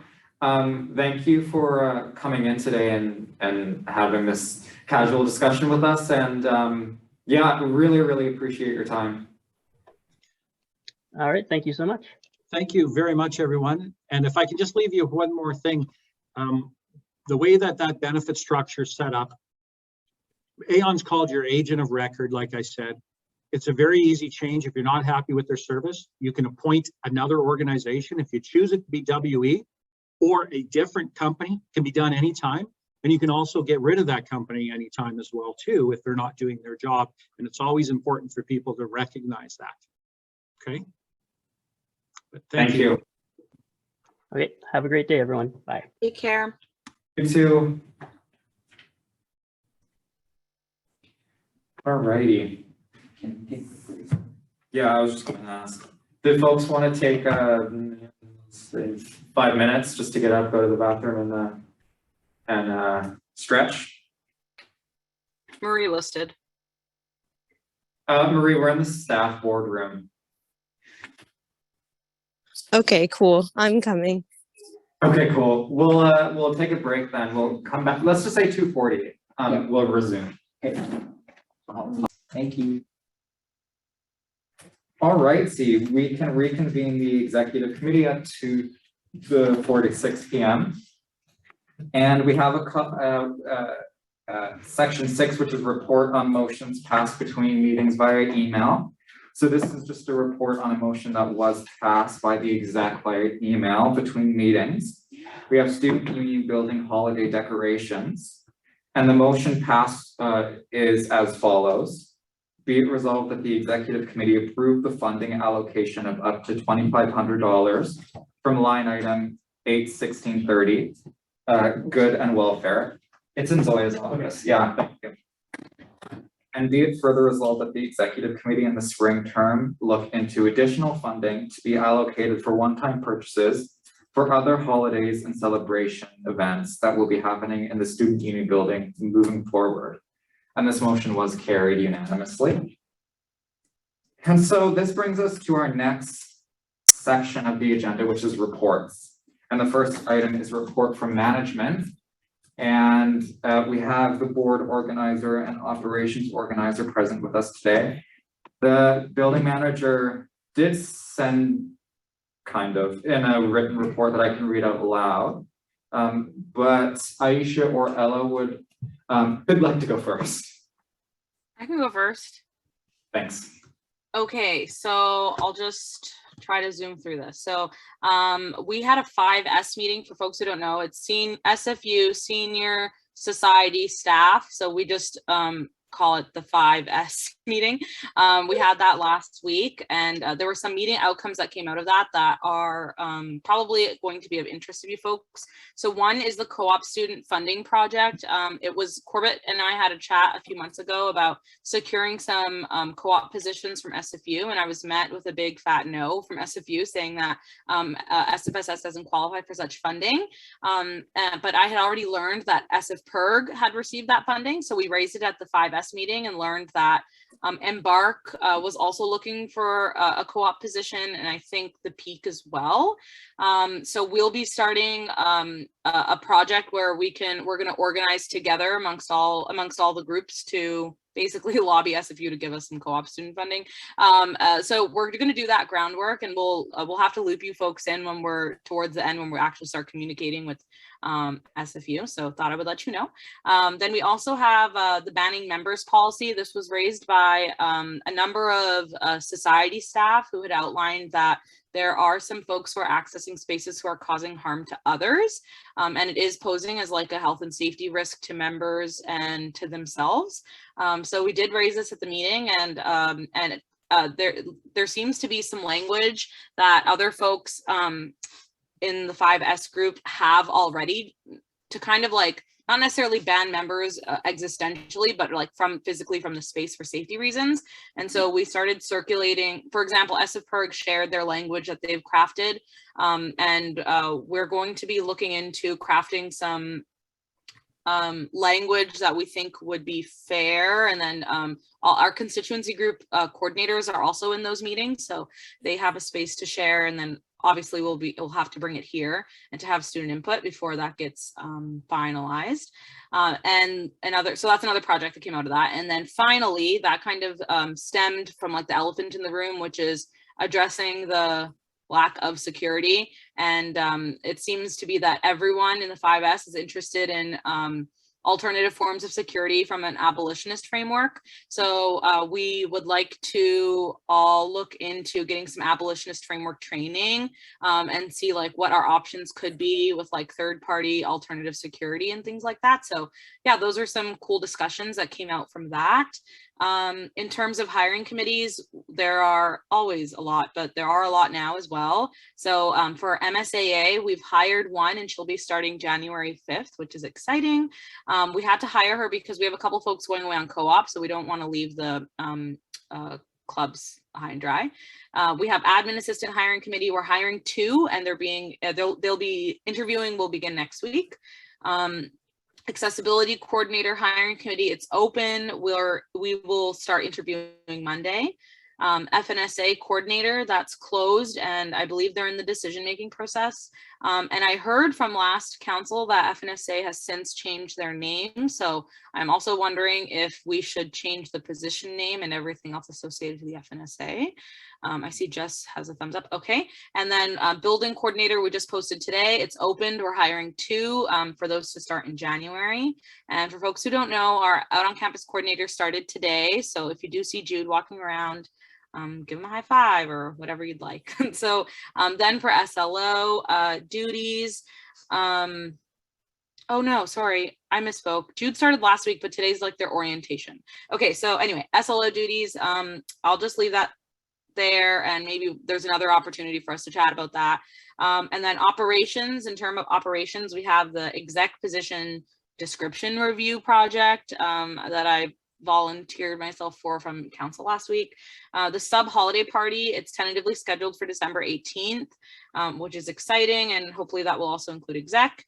We have the staff job description review. That project is concluding. We've invited all staff to comment on their job descriptions to bring them up to speed. And once I've collated all that, we can take it to an HRP and working conditions. We have the staff cross-training project. It's called cross-training, but it's not actually cross-training. It's more like a day in the life of, so staff can switch. It's kind of like a Freaky Friday where you can like experience a day in the life of another staff, and just to create some empathy and an overall understanding of another person's position. Hopefully that can create some interest when we do have vacancies that folks may already understand the day in the life of that person. We have new building coordinator language. This was brought forward by the building manager. He's requested for an additional position outside of the two that we've already posted today. This one's to focus on like internal things like for MEX and other stuff. So he has submitted language that will need to be approved at HRP before it goes to a working conditions, so we can also hire that position. We have the staff name tags that's already begun, and we're gonna start having photos being taken of staff who have selected for that. And then we should have them all up and running by January.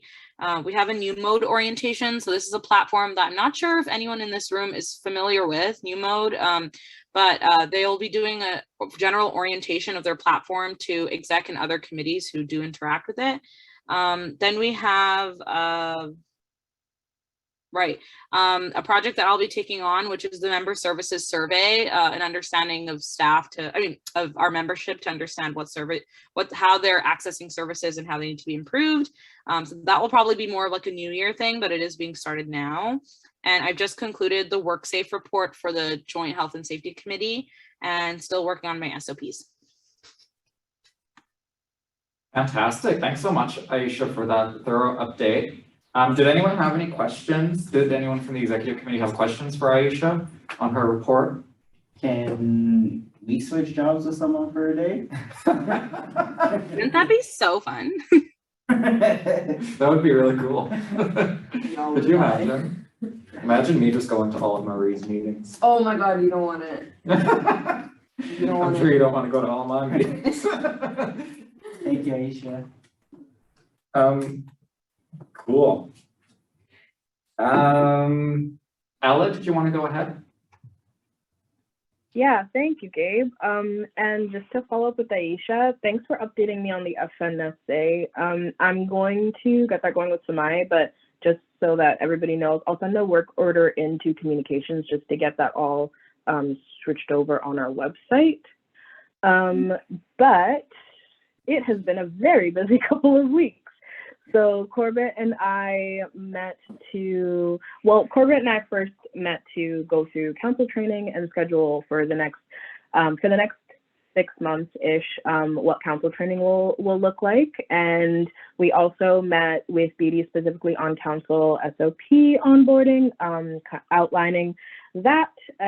Obviously, a few of you were at the SCAI summit. That report was done, and the following report that will come with policy recommendations for the SFSS of BD will be coming to you all soon.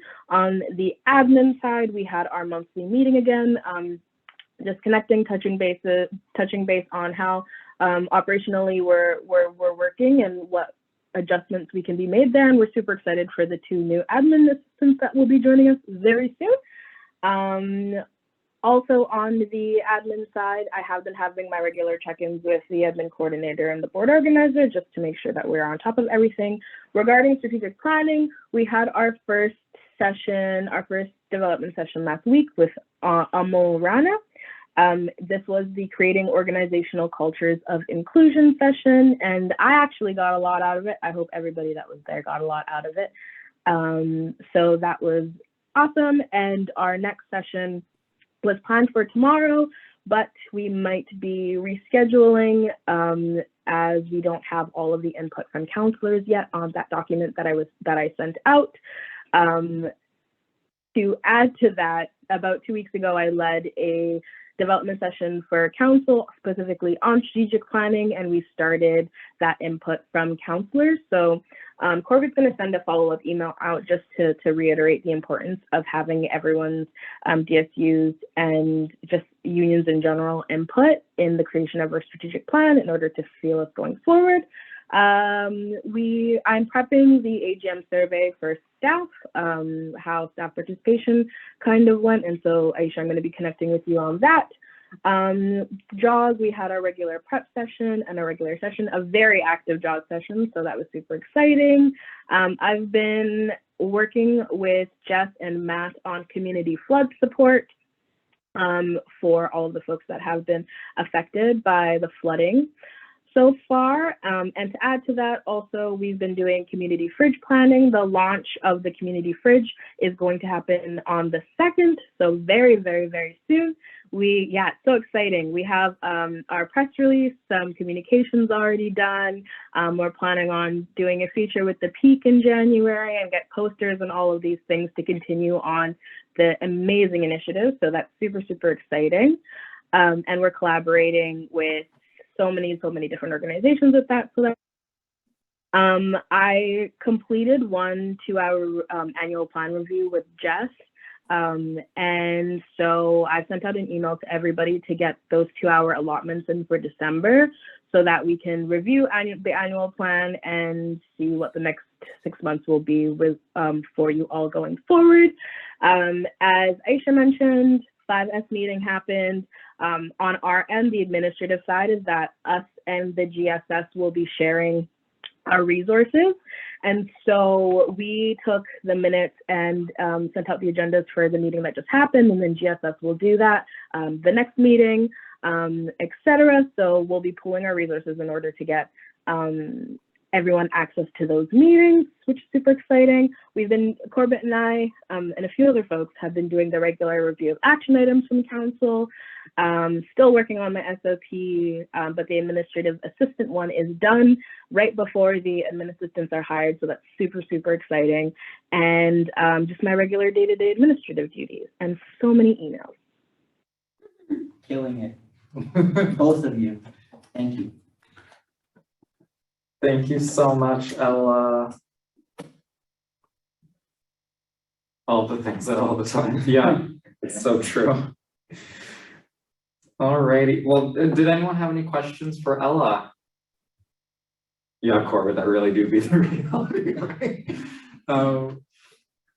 Yeah. Okay. Well, thank you both. Oh, hold on. John did provide a bit of a written update. So in terms of updates from John, the first one is level 5000 structural Anyway, he met with the structural engineer. There's something that will require some remedial work, effectively installing large screws where some cracking is happening to provide some additional support. Right now, access is a bit of an issue, but it looks like they're working on it. The second thing is, that doesn't make any sense.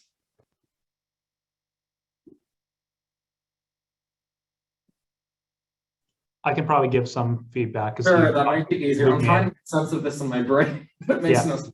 Corbett, do you want to go ahead? So basically on the level 5000, so the top floor, there is when you're up at the stairs, there's like wood beams going around basically underneath the roof, the glass roof. Yeah. And if you look closely, there's cracking all along a number of different areas. And this could be caused a couple different causes. So John's been working with the architects and others to figure that out. And for repairs and such. And so one of the involvement would be having to put in large scaffolding from, in some areas, all the way from like the level 3000 all the way up to 5000, which will not be cheap and it'll block off stuff. So it's going to take some planning. Additionally on the level 6000, so basically the roof outside, Livor's is like flaps in a way. And there's basically a gap. It's not fully sealed. And so water is leaking in. And so there's back and forth between what consultants want and what the contractor stuff want to do. And so he's kind of going between that and SFU and others. There's a couple like temporary versus longer term solutions. So it's kind of, there's some back and forth. Yeah, estimates on like $35,000 to $40,000 for the scaffolding and stuff, which is why it's going to be expensive. Digital signage is working on this from the network side. So digital signage in the sense of like the TVs around campus, sorry, in the sub, getting our access so we can actually put in our own stuff in there. So it's not just seeing SFU's advertising all the time. And creating templates and such so they can be put out. And IT memorandum of understanding, provide SFU details they need. So he's meeting with them on Friday. I think his thing got cut off though. So there's probably more stuff he's got to talk about. So we'll have to check in with him later. But yeah, there's a number of other stuff that's coming down the pipe from the building side. Thank you, Corbett. That was really helpful. All right, so we'll move on. That concludes our reports. Unless Corbett, was your list to speak to John's updates, or did you have something else you wanted to say? No, it's to speak to John's updates to help give some additional context because he had talked to me already about some of these items. Okay, thank you very much. All right, so we finally arrived at new business. Exactly. Oh no, we have JK. We have reports from executive officers. And this might actually be very short because a number of us have been on leaves of absence. So we can start off with people I know haven't been on leaves of absence since the last executive committee meeting. And maybe we can start with Corbett, who's been acting president for just under 2 weeks. Look at that mischievous smile you have on your face. Yes, unfortunately my reign of terror is now ended with Gabe being back, wrestling the throne back. Yeah, as I was saying to people asking like, how does it feel to have all the power as acting president? I said, it's all the powers and all the hours. And so, as Gabe knows full well. And so, yeah, it's been a busy 2 weeks. I'm really, really behind on VP internal stuff because I had mainly focus on acting president duties because of things like making sure the council meeting agenda is all out and all the stuff that the meeting happened. People were like, had time to check in with Devin to make sure she can chair the meeting. That still ended up being like 4.5 hour meeting. So, it was very, very lengthy. And we had some stuff happen.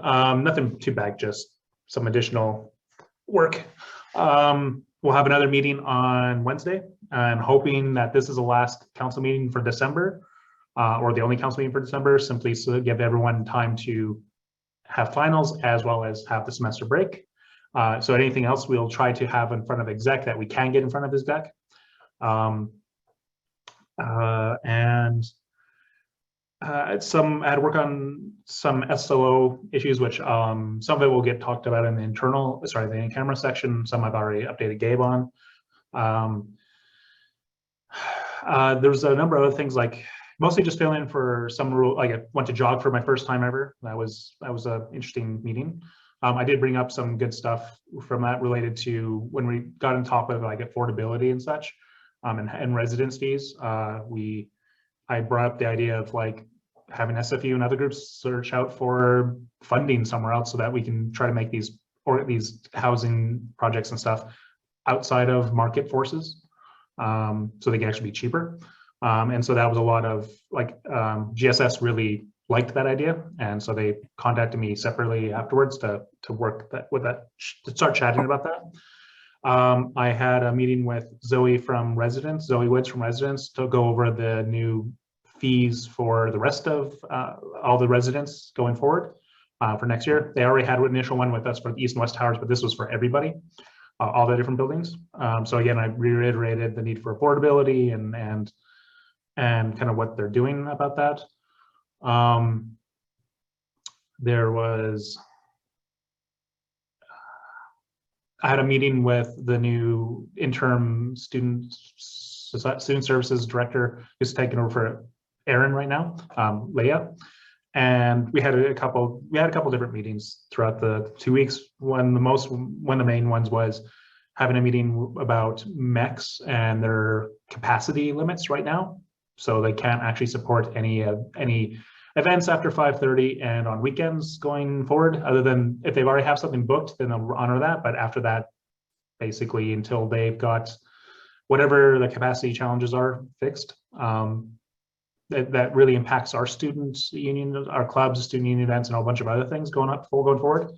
So there's been some additional emails about setting up meetings to talk about some bigger events or some other types of things. So this will be, I think, an executive level push back on them to say what's going on.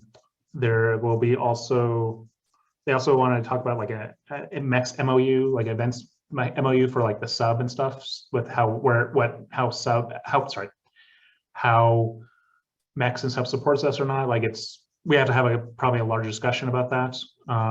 And double check to see what already exists in place. Like from my understanding, there is basically an MOU from Coordinator John, but we got to like get that more solidified. I attended the environmental summit, the sustainability summit, that being hosted by ABCS last Saturday, the previous Saturday, with a number of students with Chloe from our environmental rep, as well as a number of people from SFU 350. It's a really good experience. Helped draft or give feedback and give draft on their what they called their that's a word. I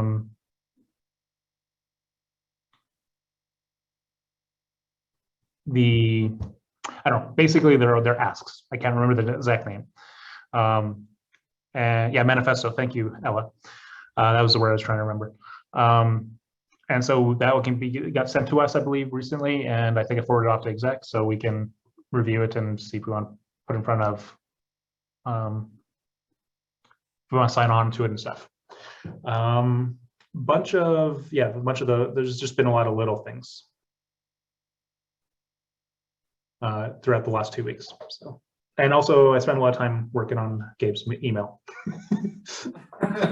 Getting it organized and stuff, and learning, like teaching myself how to use like the Gmail filters better and the organization better, so I can then help everyone else if they need it. So I was so pleasantly shocked because anyone who talks to me on a daily basis knows how much my email inbox is like the antagonist of my life. And so to see it all organized and labeled, and it's beautiful. Oh my God, Corbett is saving my life one step at a time. Anyway, thank you. Thank you, Corbett. Jess, did you want to go next? Yeah.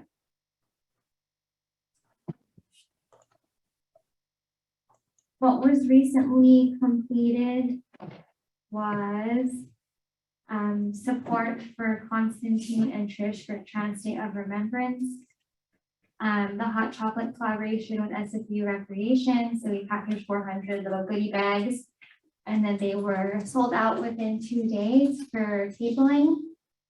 I was helping our building staff solidify the guidelines for tabling within the sub, and we've already seen students take advantage of that, as well confirm the room bookings for students to use. And so our small individual team meeting rooms have been used as well. Most recently, things that are in progress that are taking up the majority of the time has been for the flood victim support. So helping co-lead this with Matt, making the motions, buying all of the supplies, collecting and organizing the donations, coordinating our building staff, and getting support from Muriel, Ella, and John. There's a lot to do still. Today was only day 1 of donations, and we've gotten so much stuff already at the front, so that's really exciting. Today we're going to buy all the stuff at Costco. So wish us luck to fit it in a tiny car. And then, 2 tiny cars. we're going to review in-person event guidelines. What else is there? I don't know what happened with the esports MOU and the esports association, so Corbett, you might have to look into that again, because that's been on the back burner ever since the floods have started. When I return on leave, I will work with Serena and Almas for poster boards, as well as the accessible and equitable events issues policies. I've been coordinating with some folks from my committee to work on the social media account. I met with Ella to go over my annual plan. It was ambitious and it still is with 6 months left. So cross fingers that I stay on top of that. What else?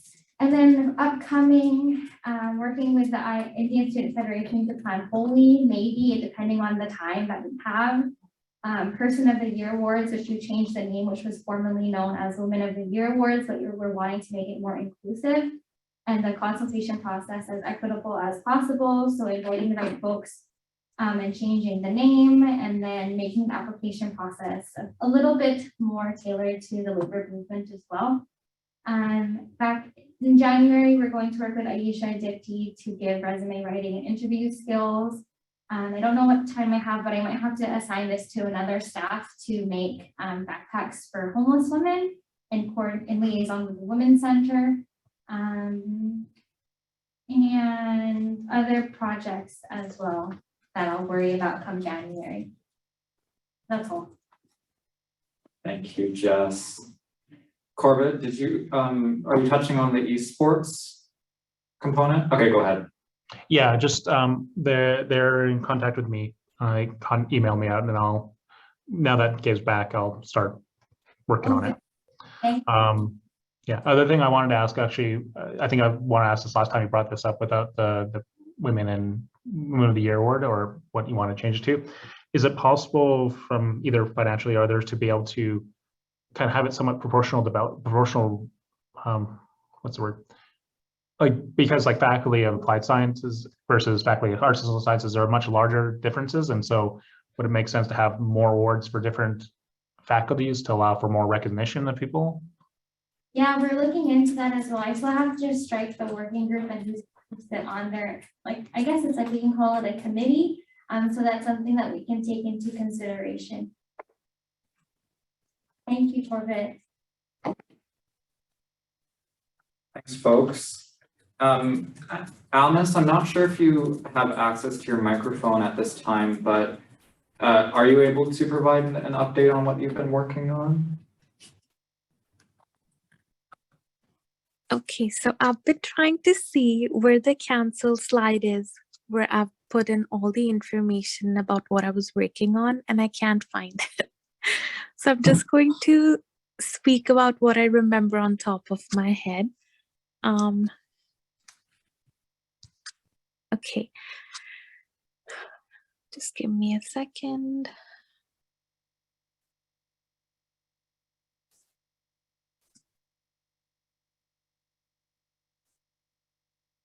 So first of all, pardon me if I say something that's already been said in the executive meeting, because now I'm confused about what I've discussed in the council meeting and what I've discussed in the past executive meeting. So I'm a bit confused there.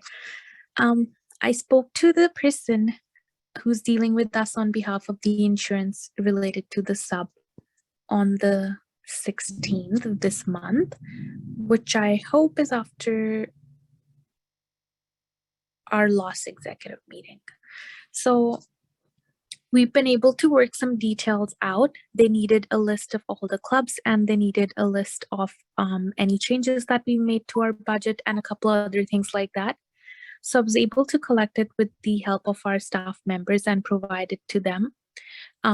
We did ask what is the reason behind it, and they said it's needed for properly calculating the dues and insurance amounts and things like that.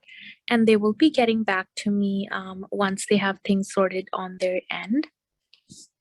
Next up, I've been dealing with two different clubs who are planning to have some events for Christmas, and they're looking to get some grants, but before that they wanted to speak to us, and there was a little issue that I had the chance of discussing with Corbett and Marie yesterday, but with the other club I believe it's going pretty smoothly, and they will be sending in their proposal somewhere during the next month. Just 1 second. Seeing my calendar side by side.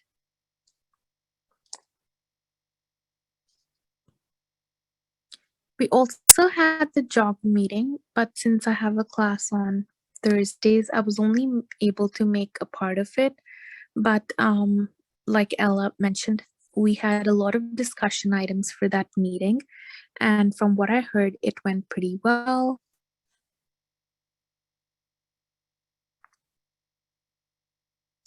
A lot of the tasks that I did in these last couple of weeks have been administrative. One of the reasons being, I feel like there's some issues currently with how we keep people in the loop, especially regarding LOAs and resignations and stuff like that.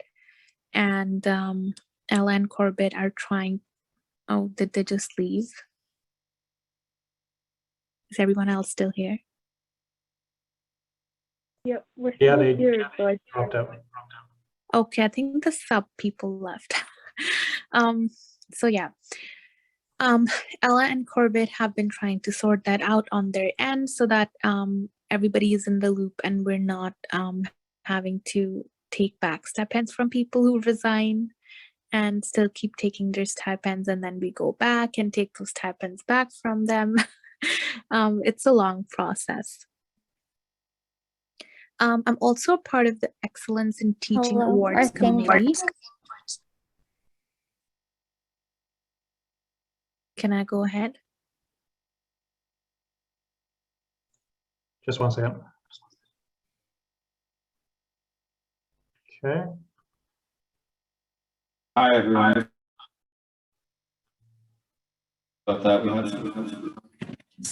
we had some tech difficulties. Sorry about that. You can keep going, Almas. My apologies for that. Okay, so I was saying when you guys dropped out that there's a bit of a lag in how we communicate the resignations, LOAs, and stuff like that, because of which a lot of people resign, but I did not have the information about their resignations or new people coming in. So a lot of my weekend, especially Friday, Saturday, Sunday of this week, have been tracking down when somebody resigned, when new people joined, how their stipends have been, and reaching out to their unions if I'm not able to get a hold of them on their personal emails, to chat with them that they need to submit their stipend to the sub office if they resigned before they got their last stipends. I'm also part of the Excellence in Teaching Awards Committee. So the first meeting took place last Friday, if I'm not wrong, November 19th, I'm sorry. We have a lot of nominations this time, and I think it's going to be hard to decide just 3 people for these awards, but we've been going through them slowly, and our next meeting is in December, I believe on 17th of December. In terms of the Faculty of Science Dean Hiring Committee, we're still trying to find people. Like I said, there's a third party that's been hired to take into consideration the applicants that are not from Canada but still have PhDs and might be from countries like Australia or the US. We haven't really heard back from them as of now, but when I have any updates, I will let everyone know.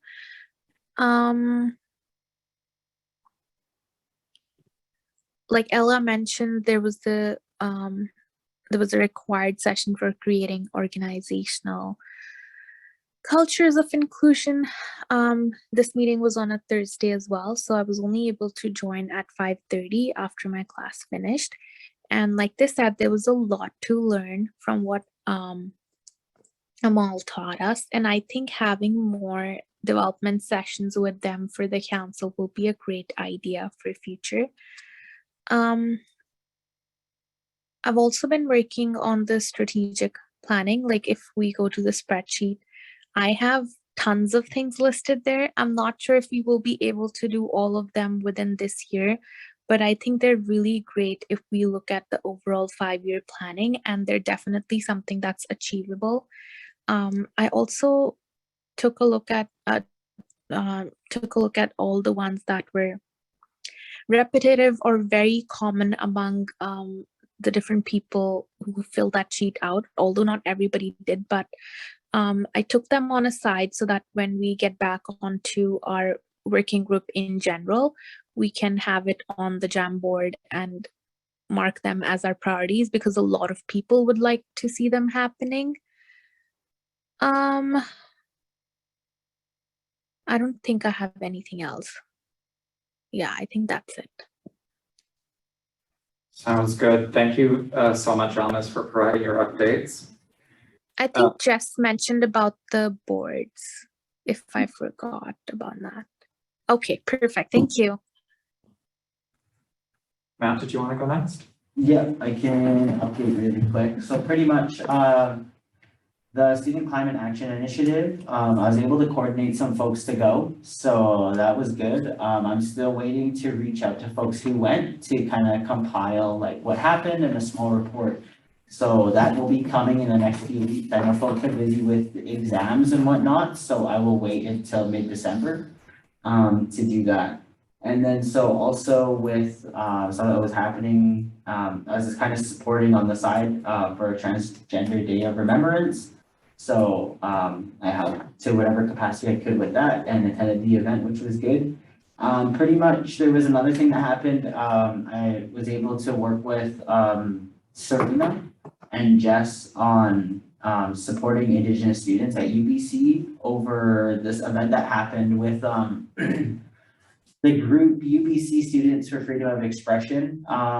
I just want to state here to clarify that that group is not affiliated with AMS or even like the institution. It's just kind of like this group of students that are just at UBC, and they have this group. And they actually they invited a speaker. It was quite problematic, you probably know, if you haven't already heard of, like Lauren Southern. And basically it was this very like anti-Indigenous like semantics on basically invalidating and questioning the validity of mass graves and also things like that. So that was pretty problematic. So we did some outreach. AMS actually sent us back a response, and they weren't too happy that basically we're calling them out to do better and do more in terms of reconciliation. They replied and said that they wanted to, to reach out. And just to clarify, we did reach out. Me, Serena, and Jess called. They have an Indigenous, coordinator or something within AMS. We contacted them. There was no answer. I called Cole. There was no answer. I called the VP external. There was no answer. Jess was able to get a hold of their basically events. Their UAA there.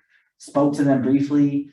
I know, and that was because Jess knew someone who was able to, and then Jess also contacted the external, which then she was forwarded an email because she knew someone at UBC who was able to forward saying, hey, I'm trying to get in contact with you. So overall, not very clear streams of communication. So still working on a reply to them to follow up and to hopefully coordinate something, because they didn't seem too happy about our response. Which is kind of whatever, because we're looking for more action and more support, especially over things like this. Like they shouldn't be happening, and we need to understand that when responses like this happen, we need to be proactive. And from what we've seen, there wasn't too quick of a response, so hopefully moving forward, that happens a little more. So follow up on that, hopefully at next exec, maybe have a response or something. Last week, I was supporting the FNSA AGM, so kind of helping them get set up in this space. They actually had their AGM in here. It was a hybrid. I was helping Callie and Audrey kind of go through like the Constitution, FNSA Constitution and bylaws, kind of giving some historical context to being on the FNSA, which is now actually the FNMISA, the First Nation Métis Inuit Student Association. Their AGM was a success. They were able to pass and update everything that they needed to. I was really happy for them and really glad to see the hard work that's coming out of the FNMISA, so that's good. Ella's been taking the lead on the SFSS 3D Fridge launch day, which has been really helpful. So just kind of coordinating that. I've also been in contact with Tara, just to kind of follow up and kind of get some quotes and whatnot so that Muriel could kind of finish up a little bit of that work for the press release. And then Ella's been kind of coordinating stuff with like the radio and other forms of communication that we will be putting out soon. And also with the peak, which Ella mentioned that in the new year we'll be doing, I guess, a spread in the peaks, which would be really awesome. Last week I also went to go pick up all the holiday decorations for the student union building, which was crazy because I forgot last Friday was Black Friday. So I decided to go on Thursday. That was eventful, and I was able to fit like I fit 3 trees and like 10 things of lights and like all the other stuff in my tiny little car, and which was great. And we have 2 awesome inflatables that are in the front of the sub if you have not seen them yet. Me and Jeff have been working on the BC flood support, so we have been able to establish the student union building as the hub to house the donations for the next little while. I know Jess is kind of taking the lead on the toy drive, they're both the same, but they're separate in their own things because one is for like Christmas. This one is like ongoing donations, so we'll see what's happening. We're working with John, Ella, Muriel, our communications department, all the building assistants and building coordinators, which has been really awesome. They've been really helpful kind of making this happen, especially with the support. I will be leading the emergency response working group. We have yet to meet because it is only Monday, so I'm hoping to reach out to them later this week. It's already been kind of packed. So I'm gonna organize that and try to get some volunteers because we have heard from students and our council, they do want to be involved, even though it's final exam season. So we do have all those spots filled when I proposed the motion last week. Another update, we did pass a donation for 10K. So as of right now, earlier today, I'll just note that I was able to talk to Kurt. Kurt and Zoya helped me facilitate getting a check signed out to me for $4,000 to go spend at Costco later tonight, just because Costco doesn't take Visa, they only take MasterCard. So that's a reason for getting cash. And from there, I'm gonna go to the bank shortly after this to go get the cash. So that we could do some of that spending. Any leftover cash, I'm gonna be bringing it back so they can put it back into the account, and any other additional spending that we need will be done from the Visa. But hopefully we could spend all of the $4,000 at Costco tonight. So I'll be organizing that. Me and Gabe will be driving. Other thing, I've been sitting on the SFU VP Indigenous Search Committee. That's still ongoing, but the SFU Indigenous Student Director, so the ISC Director, that spot has been filled, and that search committee is to completion. So that's good. It kind of frees up my time. So hopefully if there is more hiring committees, I can sit on those in the future. Anything else? I've just been kind of coordinating with some folks, kind of some messaging around the donation and so I've been messaging out to Katrina. I've been messaging out to the Burnaby mayor to kind of come out and support like the donation drive and hopefully circulate that out to the community so we can get more folks coming up here. Trying to coordinate a couple other things in terms of working on my own annual plan.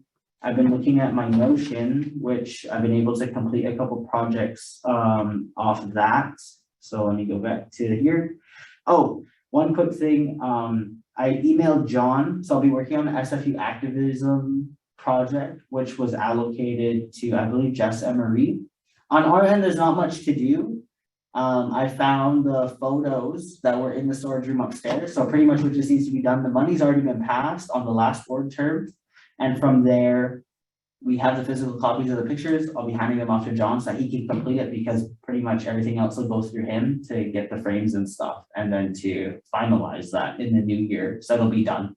Because on our end, we don't have to do that much. No, just if you can you just like connect with Weishan, because I think they were working on those captions for the photos, but they have them prepared, but they have them. So might just be good to just get them. Yeah, I have a group chat with him and Jen. So once I get that, I already forwarded John the presentation. And any additional information, I think it's just good to make sure that we have the photos ready and framed and how they're gonna be put up. And there's a whole thing that already outlines that. So not too much to worry about that on our end, just making sure those lines of communication are clear. Anything else? Yeah, and I believe that is it. I am late on all my work reports, so we will be done. Other than that, I'm looking at, yeah, just the BC flood support thing, the fridge, and the working group as of right now. So that's kind of what I've been up to. Cool, thanks, Matt. And Marie. Yeah, I've been on a leave of absence for 3 weeks, but I've been still doing some work behind the scenes. I've been doing a hiring committee, so I've been working on the FNSA hiring committee for the coordinator, and then the OOC one. The OOC one was just finalized, and we are hoping to finalize tomorrow for FNSA. I'm happy that both have candidates, which is really exciting. But yeah, I've been having further conversations about Women's Center and out on campus governance, and then having further conversations about Women's Center representative on council and what kind of the governance structure looks like that with Athena. From there, I've been discussing with SOCA. They came forward regarding kind of a concern about like SLO processing that we'll have a brief chat about. So basically things in relation to the BSSC or the Black Student Center at the SFSS that's in the works. Ultimately, we just need to clarify kind of like where staff go to in processes when kind of talking to SLO. So usually when it's HR related, it goes to both President and Aisha. And then if it's student governance related, that can also be delegated to the executive committee, just so there's always student power relations and centering around like student decision making. Yeah, and then we're also basically had further discussions about why there is a centering of the center based on a constituency group. Ultimately, the importance of it is because the SFSS in future terms, or now even, would never be able to co-opt, especially with the nature of a lot of marginalized group related centers. That tends to happen, and it's really important that we strengthen these groups to ensure that they're in governance, basically. So we've been having conversations about that. We'll have a conversation about it today as well. Yeah, other than that, it's just like trying to help some execs with reminders or just like urgency related issues. But yeah, that's really it. Other than that, just coordinating around a couple of rallies that happened this week and getting counselors to go there, arranging with like tech related equipment that we can provide for the time being. Yeah, that's really it. Awesome, thanks Marie for your updates. I would provide an update, but I don't have any. I've also been on a leave of absence for just under 2 weeks. And so I've just returned today, this morning. I started tackling my email inbox at like 7 a.m. And Corbett and I also had about a 45-minute chat about what he's been handling as acting president since I began my leave of absence, and we kind of still have a bit more to talk about. So we're probably gonna chat a bit in between meetings here and there today and probably tomorrow as well. That's about it for me. Okay, okay, that's it for report from executive officers. We have a motion under new business to consider. So we'll move on to that now. This is 7.1, Events and Student Affairs Committee reimbursement motion for exec. This was submitted by the VP Events and Student Affairs. And I'll read the question now. It reads, whereas the Events and Student Affairs Committee collaborated with SFU Recreation for an SFSS and SFU Rec Holiday Hot Chocolate event on November 24th and 25th. Whereas the VP Events and Student Affairs, Jess Dela Cruz, is the chair of ESAC and purchased $334.83 worth of supplies, including paper bags, hot chocolate, Rice Krispies, candy canes, and cookies. Whereas 400 bags were created and the event was successful. Whereas ESAC has been unable to pass motions through the committee as they have been unable to meet quorum and can only get through discussion items. Therefore, it's unable to have this motion under ESAC. Whereas it's a good practice to have motions passed through live recorded meetings with meeting minutes instead of emails for transparency, for record, and for discussion. Be it resolved that the VP Events and Student Affairs will notify ESAC of this motion at the next ESAC formal meeting. Be it further resolved that the Executive Committee passed this reimbursement worth $334.83 through the Executive Committee on behalf of ESAC. And be it further resolved that $334.83 will be taken from line item 81620, the Events Committee budget. Is there a mover for this motion? Jess moves the motion. Is there a second? Marie seconds. Jess is the mover of the motion and its author. Did you want to speak to it? Yeah, it's been really hard to have formal meetings lately in the past 2 months with ESAC because we haven't been able to meet quorum, meaning that we've only had to have informal meetings, meaning that I have to postpone all of the motions that I have because we can't get through them. So the only thing that we've been getting through is discussion items. We probably won't meet until the new year because we've had quorum issues. And I need to notify people who are no longer in my committee because they have not been sending me their regrets. So I need to look at the structure and committee composition. So I'm just passing this motion through exec because I know we always have quorum. And I need to get money back for Christmas presents. So please pass this. So that's all that I have to say.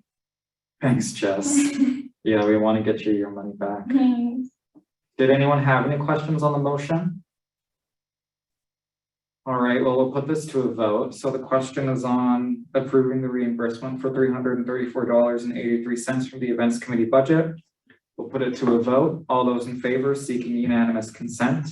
If you'd like to vote against or abstain, please raise your hand either physically for those in person or with the Zoom raise hand feature virtually. All right, so I'm seeing no objections. So this motion is carried unanimously and Jess can now go Christmas shopping. Yeah, thank you. And that takes us into discussion items. And we'll begin with 8.1. This was submitted by the VP External and Community Affairs, and this is on BC flood support. Okay, yeah, so just a couple updates, kind of what I said, okay, I'll wrap it up quick. We've been meeting with SFU in a bunch of different spots on campus, like with, for example, SFU engagement office, right? Ancillary, SFU, oh yeah, the graduate studies union, and then we've also met with, I don't know, there's been a lot of people in those meetings. We've kind of looped in John for support from student union building, just to kind of find spaces to house donations. There was a motion brought back last Wednesday to offer a donation, and then also we've been trying to work towards just been doing toy drive. And so as of today, I do have the check, which I kind of explained a little bit earlier. We have to go to Costco to go buy essential items. And what has happened is Costco does not accept Visa. They only accept MasterCard. So that is the reason for getting cash. So I'll be cashing this check after this discussion item is done. We'll be going to Costco later tonight to go get those essential items and bring them back to the sub. And that'll be our contribution. And the reason for this is because with the donations and whatnot, me and Jess, when we were in the meeting last week, we made the suggestion that we kind of section off these donations. So one section of the donations will be for SFU community and like their families who've been immediately affected by these floods. And this will be, hopefully after we kind of get an accumulation of things, we'll be able to kind of make boxes. So that instead of waiting for donations to come to them, if they know, then they can come up here and pick up something directly. Another thing is that we will be sectioning off a certain allocation of donations for Indigenous communities. So this will be for smaller reserves and things like that. So if they do need this, then we can offer that to them. Because what even I heard over the weekend, actually, there was a reserve off of, I don't remember the name, but I will find the article and send it to folks just so they have context. But there was a reserve of a membership around 180, and they waited for a couple days and haven't received any information on like emergency services, nothing from like the Red Cross, nothing from the government, and they waited. And they were housed at another community's space somewhere. But yeah, they didn't hear anything. So their chiefs are reaching out, and that's what we were worried about in bringing these donations to these bigger organizations, is that the smaller communities are going to get forgotten in this. And we're already seeing that. And I know that there's an influx of people who need resources, but it's going to be the smaller communities who are going to be impacted the hardest, because they have less resources and because they don't have the opportunity or even the ability to be like on the news every night, such as like Abbotsford, Chilliwack, like all these other places who are being affected. And that's what we're ultimately worried about. So saving that section of donations for communities such as that who have lost everything. Another thing is the rest of the donations, that third kind of sphere of them, will be allocated to the rest of the communities who need them after we've kind of designated. Another part of this, we passed the motion for the donation. So $4,000 of that is a monetary donation. And that is to be decided on. And once we have decided on through the emergency response working group, where that monetary donation is going, then we'll make an announcement saying this is where it's going to, just for transparency. And that might be towards like a more grassroots level. People working in community. So however that looks, we'll figure that out, because we're still finding out who's being impacted. Stuff is changing so quickly, even with the rain that happened like the last couple of days. Like there's been more communities that are being impacted, and stuff is still happening on an ongoing basis and is changing every day. A couple of things with also the BC flood support. We've just been trying to remain in communication with folks. So we've had our staff kind of going to meetings. Ella and Mira have been really awesome helping us out with comm stuff, which has been really great. As SFSS, we've been focusing on essential items, even though SFU is also accepting non-perishable food, which is good. We've just been trying to make sure that we have items that folks can use that will help them, because they've lost their homes, they've lost literally everything. So we want to focus on helping them out a little bit more for long-term necessity things. If there's anything that I've missed, feel free to jump in on it. I'm leading the toy drive, so at Costco today we need to get a whole bunch of wrapping paper, and then I'm just going to check the sub daily for the donations and sort what needs to be taken back to the donation centers, because you actually received used clothing that we shouldn't be accepting. Also checking in with our building staff often of how we've been receiving these donations, etc. And sending constant reminders to our non-executive counselors to pass motions through DSUs to give donations to the flood victims, as well as just reminding them of what items need to be purchased more of. And I guess we'll strike the working group soon, sometime this week. Yeah, it's already struck. Yeah. We need to call like a meeting to have everybody kind of organized and stuff like that. And then just working with Muriel and Ella on more communication stuff for external news outlets as well as internal. You can even contact the peak too. So Yeah, so we will be working on that. Another thing to note is, like, I did talk to a counselor today. I don't remember what group they're in, but they actually are meeting to allocate funding to go buy donation things. So there are people talking about it from what I've heard. So it's been a really good couple of days. So hopefully we see more donations accumulate. Also, SAS and SUS have been really good. I think they talked to whoever they need to talk to, and they're actually gonna allow us to utilize the spaces for temporary storage if needed. So there's that option. And yeah, I think John has been coordinating with, because the sub isn't the only drop-off point. There are a couple drop-off points around campus.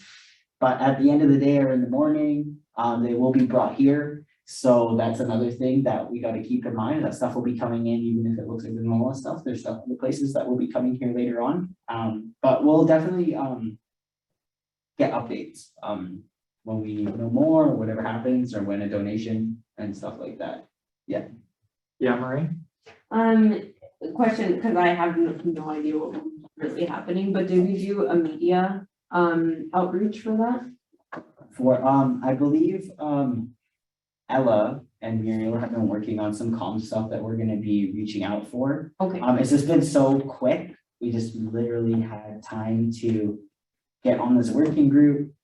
Technically before, like, because we thought about this like earlier this week when it first started happening, and then that Mark McLaughlin, I always forget his name, Mark McLaughlin sent an email out, so that's where we all started meeting. Yeah. So we were thinking about how to do this like internally, but it just like seemed easier to work with SFU on this, because they have a broad outreach, but we're still making sure that we have our own contributions, that we're able to really advocate to have stuff housed in the sub, because it just made more sense. Yeah. But with the media stuff, I'm not sure, Ella, do you have any updates on anything that we can do to kind of amplify the messaging for this besides our own socials?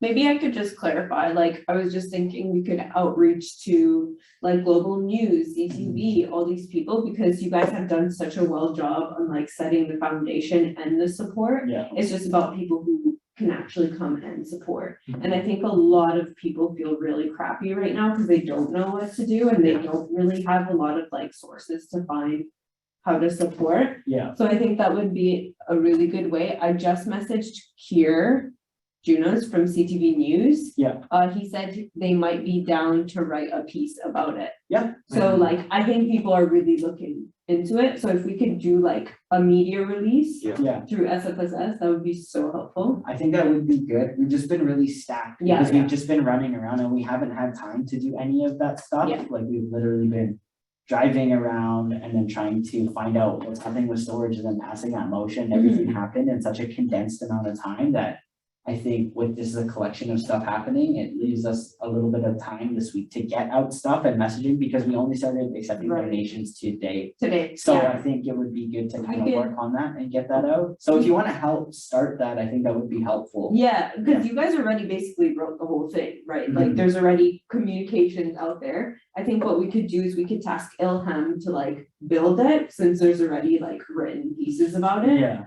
And then we could start just sending it out, like either Ilham or you, Gabe, you guys could just send it out for the media release. So maybe that's something you could just note down, if you guys want to just like put through the work order to Ilham to prepare it, and then we could look at it and Yeah. then send it. I already tasked Muriel and Ella for us, because we can't. So they're gonna work on it on our behalf. I already tasked them. Okay, so perfect. something's Okay. already in the works. Okay, Just a heads up, because Ilham usually does that work, but it's good, like media releases being Well, prepped. yeah, Ella, did you have something to add? Yeah, for sure. Just multiple things. The first thing being, I think that's a really good idea, Marie. And if we're all able to collaborate on it, that would be fantastic. And yeah, they just started collecting donations today, so something within this week would be really, really, really awesome. The second thing being, communications is like swamped. They've had a lot of work orders over the last couple of weeks. So that's the only reason I think why Jess and Matt redirected to Muriel and I. But Muriel actually, in her JD, she writes press releases as well. So we can definitely like have her do that piece. And in the off chance that communications is stacked moving forward, we can have Muriel specifically do that. So I'd be happy to collaborate with you, Marie, in getting that as soon as possible out. I'll close at 5. Oh, okay. Yeah, I think I'll just add to that quickly. So I think maybe if you have capacity to kind of look over or check in like with what is being done, and then we can just kind of, I'll try to approve it by Wednesday to kind of give us a room that we have like Friday, like to the end of the week, to kind of push it out and circulate it. I think that would be really helpful, especially like for all of us, because we have to go to Costco and go get the donations and stuff like that, and that takes like a lot of time. It's gonna take a couple hours, and even after a couple of days, we only have an hour or so this evening, hour and a half to go get some stuff, and it takes a little while. Then we have to bring it all in. So the actual accumulation of like taking time to go get stuff and like organize like those things, it takes like sometimes half a day, sometimes when we have to go out and go get stuff, which sometimes it doesn't seem as though, but it's really busy in stores right now too. Yeah. So it's Especially Costco. yeah, so I just, I don't know if I'll have time to do that tonight, but if someone can support that, and then I can probably help work on it tomorrow and allocate some time, I think that would be good. Yeah. Yeah. Go ahead. Ella, I'm happy to look over. I'm just at capacity right now because I've missed out on 3 weeks of work and I need to like fill in with a whole bunch of stuff.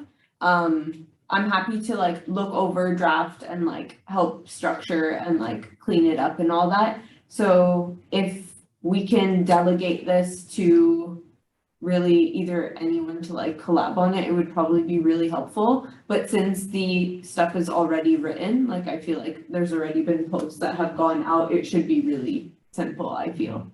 But Yeah. I can send like examples and all that. Okay, perfect. I'll CC you in all the emails then going forward so that you're in the loop. Okay, thank you.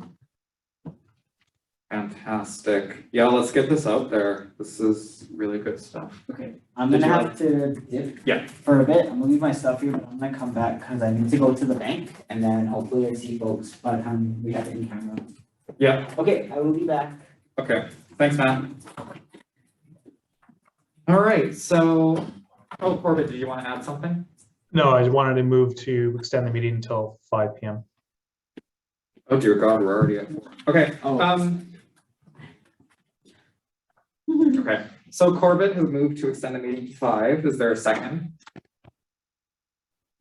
Marie seconds. We'll put this to a vote. All those in favor of extending the meeting to 5 p.m. seeking unanimous consent, please raise your hand either physically for those in person or with the raise hand feature on Zoom if you're virtually. And I'm seeing no objections to this motion, so that's carried unanimously. And with 8.1 concluded, we'll move on to 8.2, which is committee update. This was submitted by the VP Events and Student Affairs, Jess. And this is an opportunity for committee chairs to give updates on what their committee has been working on, go over what committees are active, which haven't met, and any successes or struggles we've had with chairing and where support may be needed. Jess, did you want to introduce this item? Yeah, I think this is a continuation of what was discussed at council last week. Basically last week at council, we discussed what factors could be implemented to make sure that we're meeting quorum with our committees was the first thing. But also just reinstating to non-executive counselors that you should be showing up to these committee meetings as they are part of your job. You should be sitting on these committees and going to the meetings as part of your description. It also helps make up your 10 hours for bi-weekly. Also, just I would express to them that it's been difficult to meet quorum, especially for my committees as well. And I know that other execs have been having that same issue. And so again, it's like a domino effect. When we can't pass a motion, we can't do our job. And if the motion involves staff work, then the staff can't do their job and we can't get anything done. So that was stressed as well. And then the other thing, I have 2 committees that I'm chairing, so I just want to do a roundtable update. I chair ESAC and MSA. For ESAC, we've been doing small tabling events as well, external to the sub and within. For MSA, we've been reviewing COVID-19 guidelines for room booking, tabling, and events, and liaisoning with staff for that as well. And then I just want to go around the table for execs to hear what they're working on with their committees, their meetings, how they've been going, anything like that. Okay, I'm done. Okay, thank you, Jess. Maybe I'll just call on folks and folks can give an update on their committees. Maybe we can start with Corbett. Sure. Over the last couple of weeks, I think I've only had governance meet, maybe MMPC. Sorry, I'm blurring on the weeks, but the two main ones that I chair have MMPC. We've met to discuss the after event report being done. Ella, Abby, who's the new member on the committee, and Kashish have they all been taken on different surveys that they're working with BD and Muriel on, and also I think now Ilham, to get different types of feedback surveys for different groups. So that's going forward. We'll meet again, I think maybe early next week to get some updates and kind of go from where people's progress has been. For governance, we've met and went through some just starting actually getting work going on around policy review and other projects. We also reviewed some and gave recommendations for some policies that went in front of council and I believe have been passed. So that's really about it right now. Thanks, Corbett. Corbett, is there any successes or struggles that you found with your committees, either the committees themselves or in you performing your duties as chair? I think part of the issue was just me being overloaded with like AGM planning and other major organizational stuff that made it hard for me to consistently make any progress on governance work. But now that most of that's done, and I'm starting to also delegate more stuff out to staff and admin, that I'm going to actually be able to focus more on this. For MMPC, some challenges we had originally in the first part of the fall was we were down one person due to resignation, and another person ended up taking a couple different leaves of absences. So we were basically just me and Kashish for a while. And so now we've got more people are back, we're actually able to do more. So.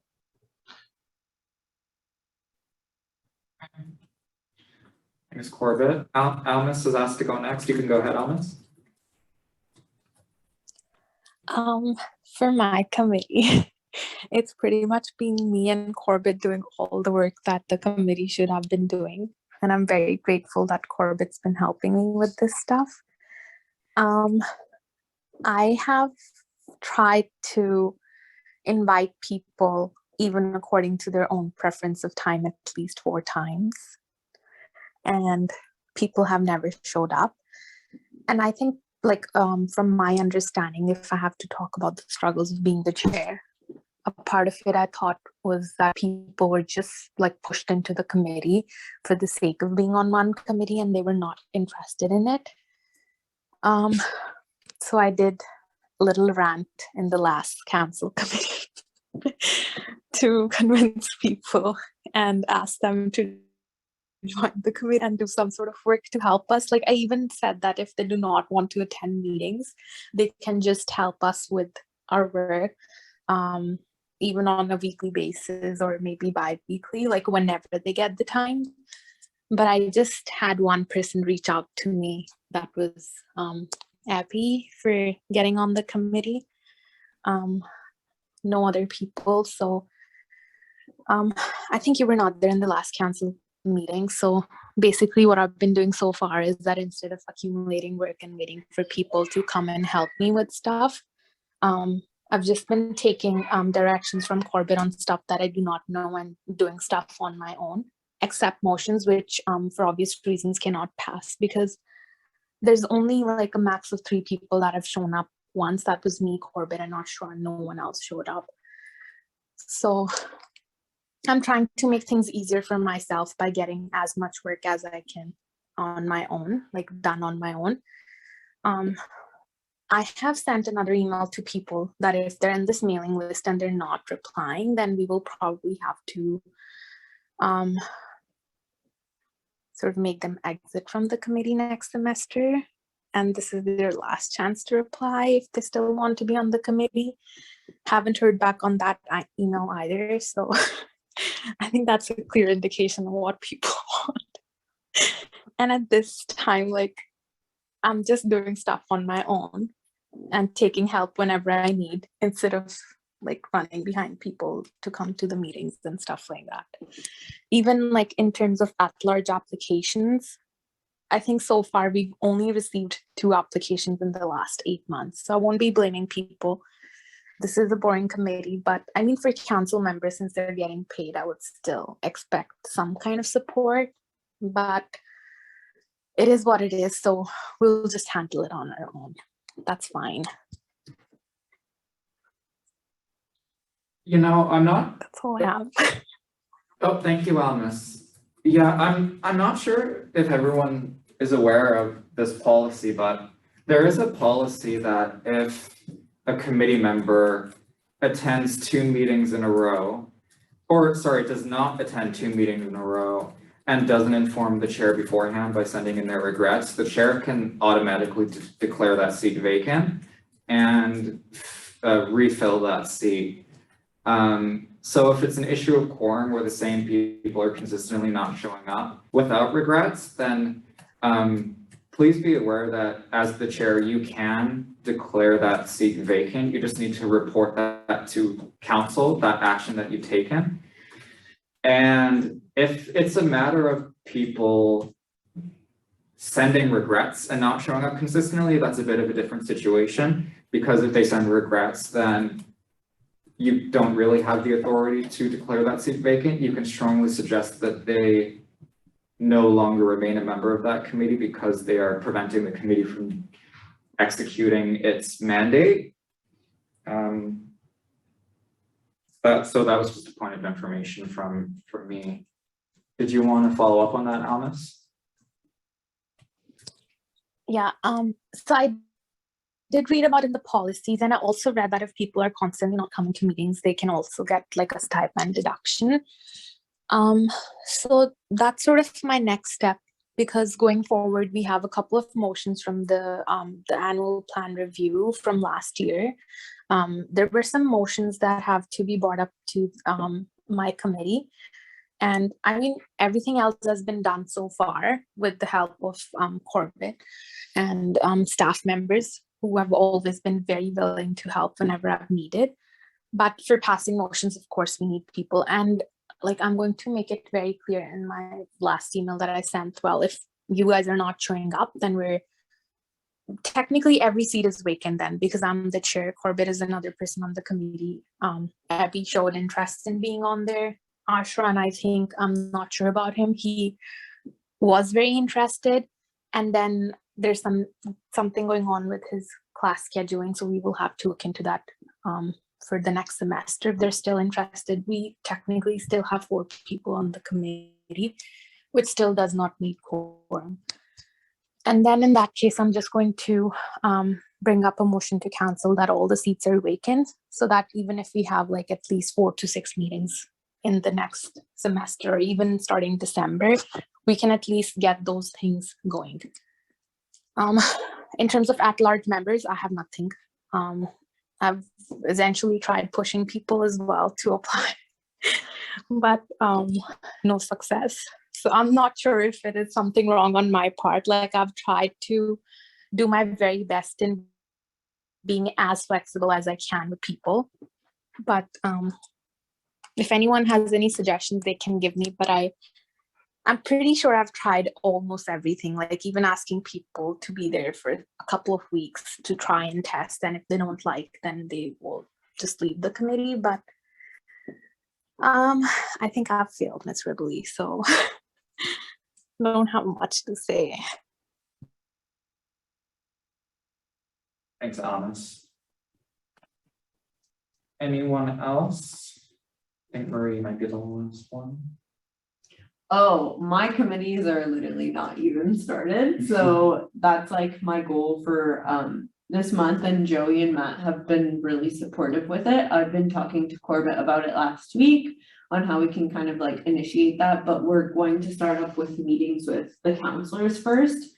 I think that's like the best way to like get it started, and then go forward with at-large members. But yeah, my fault on my end, because that's something I've really been pushing off a lot for sure, just because of workload. But yeah, it's gonna get started by the hopefully end of December max, but yeah, I'm really excited for it because BIPOC committee was doing a lot of work last year.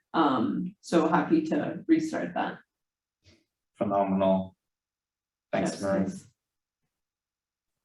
Yeah, for me, I'm chair of course, chair of council, chair of executive committee, and chair of the HR and personnel subcommittee. I haven't had any major issues. We always meet quorum, council exec or HRP has never failed to meet quorum.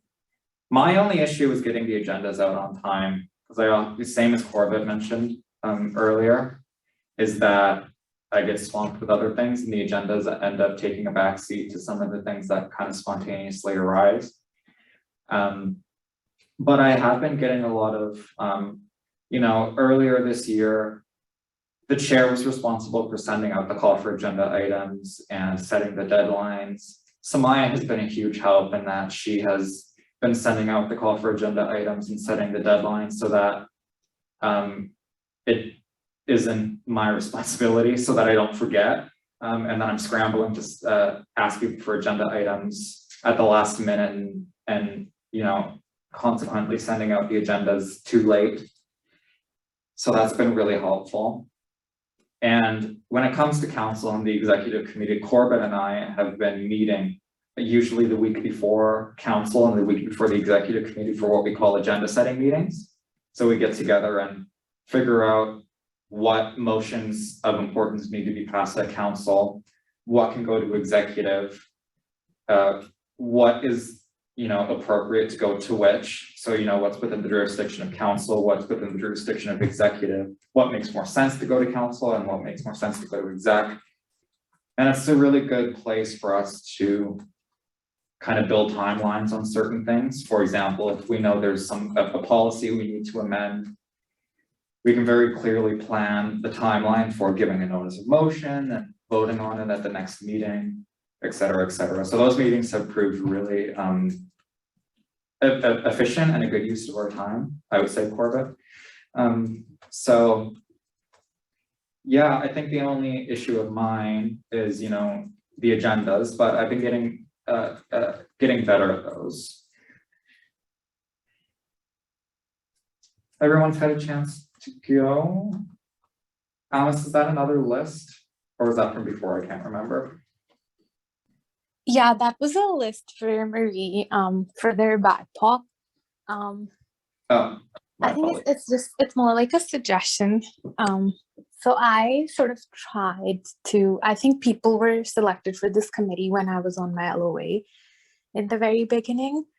But one suggestion that I have is have people who are like genuinely committed to the cause and who want to work on their own without being forced or pushed on your committee, because that's like way easier to get along and get projects going instead of like having people who are just there because they have to be on the committee and they're not really like, they can't really connect to what the committee is all about, especially this one being BIPOC committee.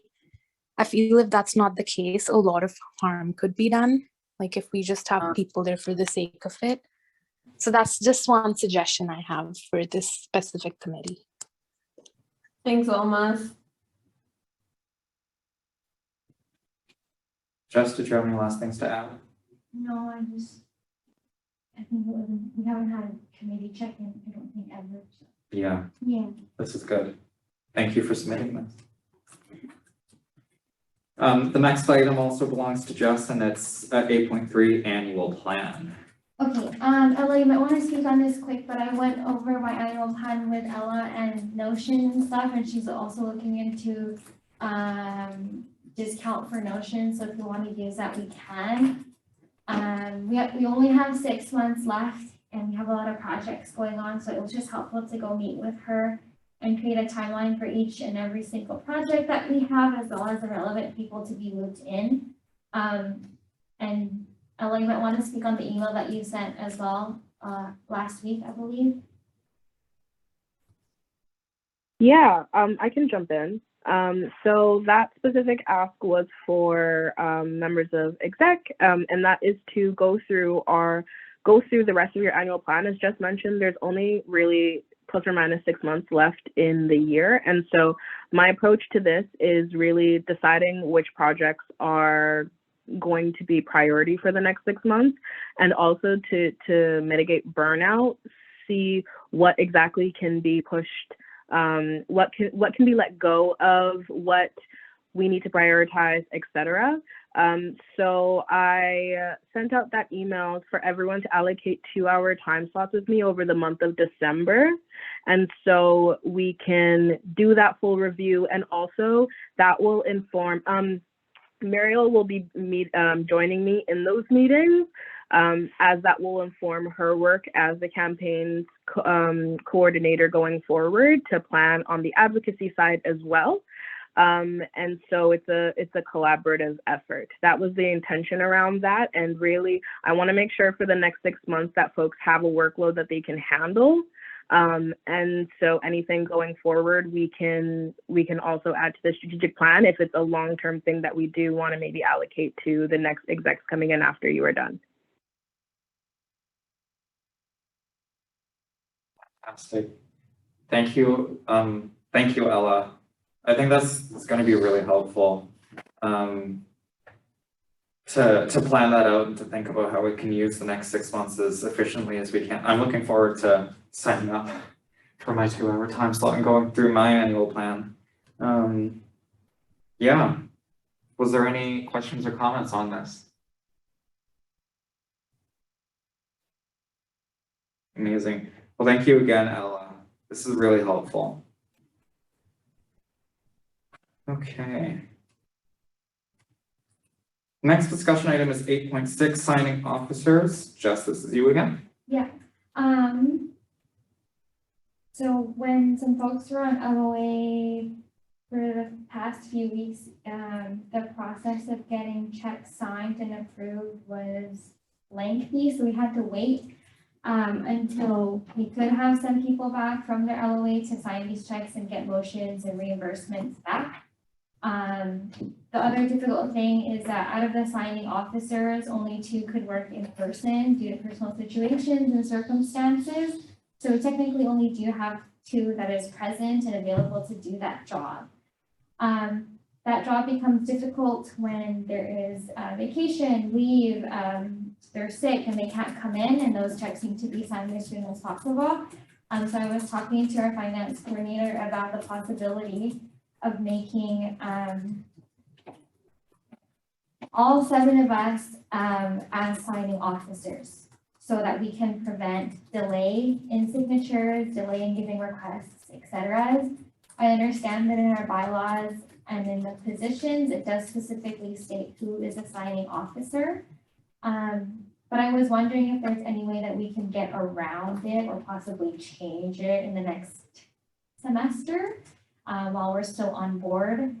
Just some recommendations if somehow we can do this, that this is to be reviewed, the signing officers is to be reviewed every single work term. So 1 for the spring semester, 1 for the summer, and 1 for the fall, moving forward. So I don't know if this is related to like bylaw 6, number 5, which I'll get to, which reads, council may by resolution appoint persons not members of council, but we are members of council, so I don't know where that goes. So appoint persons not members of council as full or qualified signing officers, provided they are covered by liability insurance satisfactory to council and naming the society as beneficiary. Could we do something about this? Corbett, you might have an answer. Yeah, Corbett, you can go ahead. I have an interpretation of the bylaws and what this could mean for us, but I want to see if you have the same interpretation. Yeah, my perspective is because the bylaw specifically lists specific positions as having signing authority, not others, that we can't assign those other people signing authority unless our bylaws allow us to temporarily. That's my interpretation. The bylaw you listed out, the clause, would be for giving, in our case, staff or somebody else signing authority.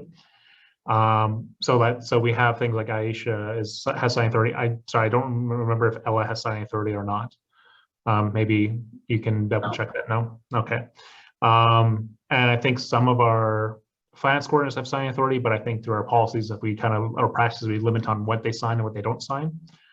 Like for instance, they don't sign the same checks they print off, kind of thing, just for safety reasons, financial safety reasons. So I don't even think we can, even through like a motion of council, could even give somebody temporary signing authority. I think they would have to either fill in for another person's role and that has signing authority, and then they're doing that role. I think that's, in my opinion, that's probably the only way we can go forward. But Gabe, let me know what you think. Yeah, this is interesting because I actually have a different interpretation. My interpretation of the bylaws would actually be that we could do it, and here's why. Our bylaws don't specifically say anything about the council being restricted in its power to appoint people not already given signing authority by virtue of the bylaws, giving additional individuals signing authority. And I would need to check again, but I also don't believe that the Societies Act says anything about the bylaws needing to specify exactly who has signing authority. So in that way, because council has the power to delegate its power as it deems necessary to conduct the affairs of the society, I don't see why we would be council would be restricted in its power to appoint additional signing officers. I understand that the bylaws do specifically specify like that the president, the VP internal, the VP UAA, and the VP finance are signing officers, but it doesn't say specifically and outright that those four individuals only are the only ones that can be signing officers. That is just my interpretation. It may be incorrect, but I don't know, Corbett, what are your thoughts? I think this is maybe something for the lawyer to talk about, the idea of like implicit restrictions versus explicit ones, because bylaws can also be in restrictions, right? And because the bylaws are also approved by our membership, they approved specific people to have signing authority, not others.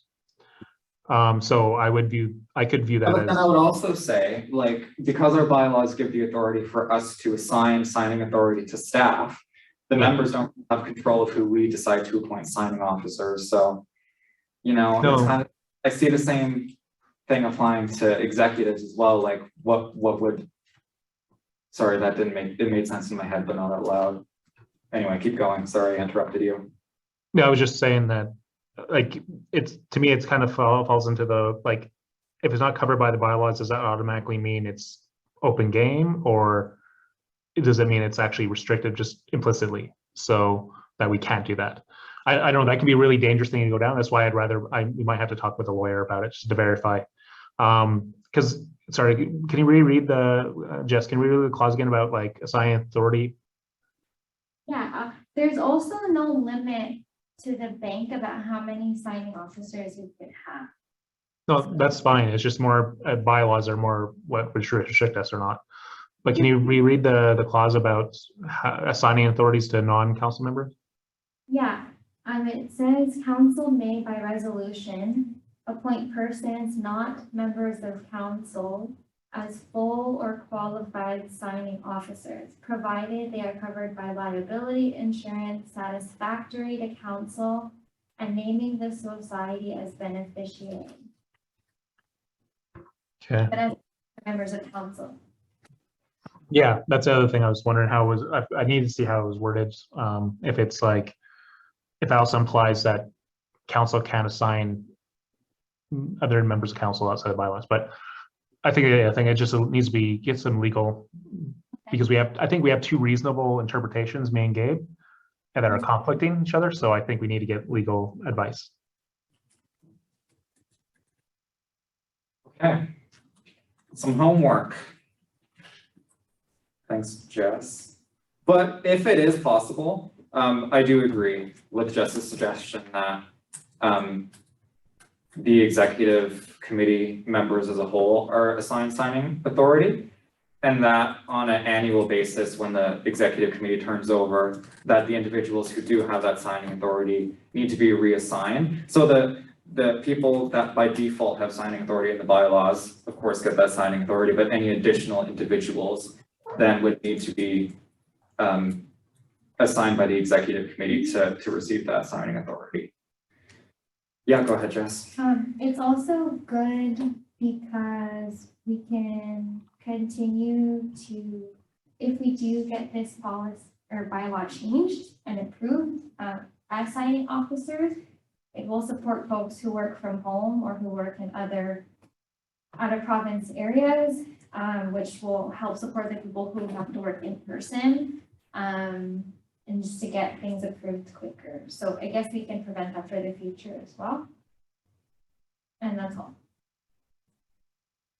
Perfect.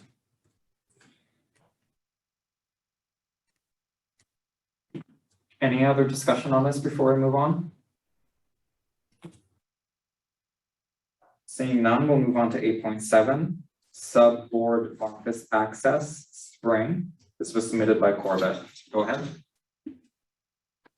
Sorry, can you say the title again? Sub-Board Office Access, Spring. Okay, thank you. Yeah, so as you know, we've had, it's not always easy to be able to, sorry, kind of going where I want to go with this.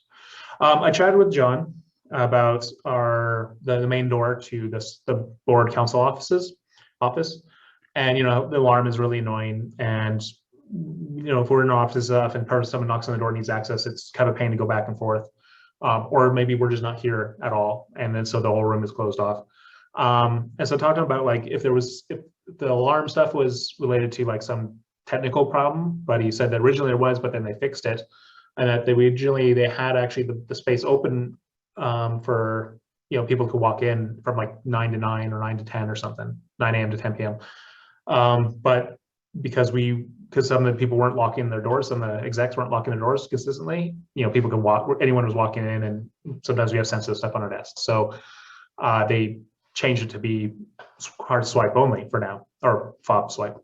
But we can go back to having it more open and accessible, especially for our members if we want to do like office hours in areas, or just allowing people to come and use the space more easily. We can just have, it wouldn't take too long just to have it set for, say, beginning of January. And so the door can be propped open, and it's going to be basically, it's open from whatever time we're asked for, 9 a.m. to 10 p.m. or whatnot. And we just need to make that decision ahead of time and set up, and also to make sure that, you know, if you want to go this way, that means everyone has to be very much more careful with keeping the doors locked when they leave and stuff. Don't forgetting your keys or your laptops or anything inside when you're popping out. So that's just, I wanted to bring this up to exec first to discuss if they want to go that direction or not. Thanks, Corbett. I'll give you my opinion on it, and my opinion is that I actually think that the door should be open and that people should be able to come in. I thought, first of all, the alarm is super annoying, but two, the fact that it's locked all the time, and you know, we as execs and staff are really the only ones who have access to it, doesn't really send a good message in terms of the fact that we want students to come in, we want students to come talk to us, we want it to be an open space for to come in and engage with us and have conversations. I think it's important as elected folks and as execs that space be open. I think that we just need to be very vigilant about always locking our office doors. If you're worried about the contents of your office, I always at the end of the day lock my door, or whenever I'm not there. And I think that's maybe just a habit we all need to adopt. But yeah, thoughts from others? Yeah, Marie? I want to agree. Yeah, because I think we need to honor the whole office hour timing, and unfortunately, because the door is closed, I think a lot of people don't know about it really, or that they can come in. I also think like it's only fair for other counselors as well if the door is open for them to access, because a lot of times we're in meetings when people are knocking at doors and, you know, counselors don't actually have the fob to get into the executive office, but I think it'd be really beneficial if we can ensure that the door is open, because yeah, we just don't want to seem standoffish, and I think like it's important to welcome students into that space, because like it's not our space, like it's gonna be gone literally in a couple months, so just making sure that we always set a trend and a culture of, you know, students coming in, chatting to us, and that we want to, you know, do that. Yeah.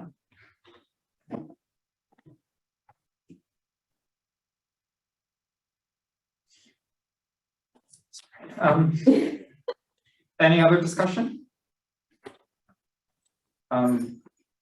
Just we're just talking about access to the board office and whether or not it should be fob access or not. Oh, And who can come in and out. Yeah, go ahead. If we allow access, then will it speak alarm be turned off? Yeah. Yes. Yes. Okay, so Matt's in agreement. What about you, Jess? Sure? Yeah. Okay, looks like we have, what the hell is the word? Unanimity? Anyway, we all agree. We are. Anonymity. What was I gonna say? So yeah, anyway, Matt and Jess, I was just saying, if that is the direction we wanna go, and we just have to be very vigilant about locking our offices when we're not there. Right. If you have sensitive information or things that you don't want taken or anything, then whenever you're not in your office, just make sure it's locked. Mhm. Usually, I know you both are pretty good about locking your offices. Sometimes they're left, you got half and half. So yeah, I think that's just a habit we all need to adopt if we're gonna move in What this about the direction. kitchen stuff? What about the kitchen stuff? Cause that's not, that space isn't locked, or, That's and true. there's knives. Yeah, Matt? And also like with knives, but like people haven't been doing their dishes. So that's been an ongoing issue, like if people aren't doing their dishes, just with like, I don't know, I've never used the dishes, but like with the 5 Yeah, I've of us. literally been like washing everyone's dishes. And If people aren't gonna do their dishes, then we're gonna throw the dishes out. Well, that's the thing, too, like, if we have more people going in that space, then like, and if that's gonna be like a difference, like, not so much like the coffee maker, but like with dishes or like garbage and like things like that, like it's COVID, I don't wanna be touching someone's dirty cups. I don't wanna be cleaning someone's Maybe cups. we should just take it off because of COVID and. Well, sorry, I have to stop this here because we are kind of getting off topic. I think that's a conversation we should have off the record. But yes, I agree, it's a big issue. Well, no, it kind of goes into the issue of like, if we are opening the offices, then we do have to make better considerations for like how that space is utilized and stuff. Yeah. That already have in there. So like, I think having it go into taking consideration, if we do have the office like open to other things, then we'll have to have another discussion later on as an action item to discuss how we want that space and what needs, like, what things we need to set in, and there's more people there. I don't want Does the anyone- knives out. Yeah, Okay. does anyone know? Wait, who's gonna do what with knives though? We don't know. I mean, there's knives everywhere, right? That's true. But question, does anyone know if the cupboards have keys, like a key? No, it doesn't. I was just curious. No. Okay. Anything else on this? Okay. Merci.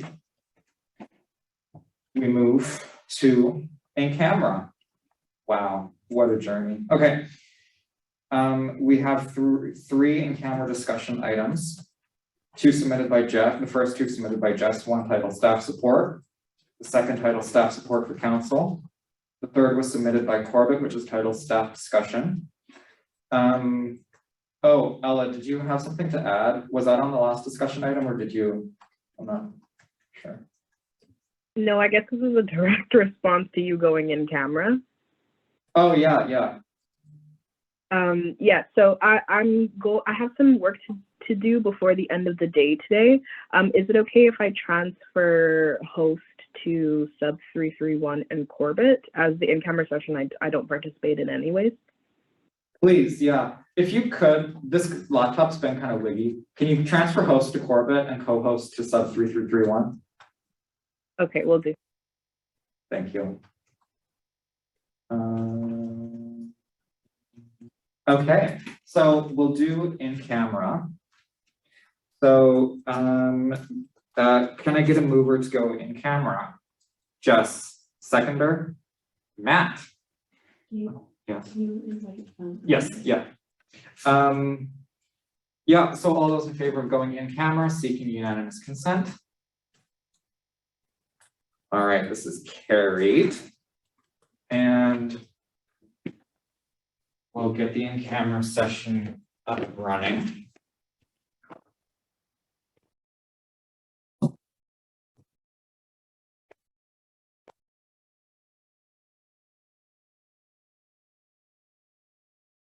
All right, we've now concluded the in-camera portion. We need to move to go ex-camera. So the motion is be it resolved to go ex-camera. Do I have a mover? Corbett, is there a second? Marie. All those in favor? Carried unanimously. This takes us to adjournment. Be resolved to adjourn the meeting at 5:26 p.m. Do I have a mover? Marie, is there a second? Corbett. All those in favor? Carried unanimously. Thanks, everyone. Get some rest. Bye. Eat dinner. Don't forget to eat and take yourself for a walk. Bye. Bye-bye.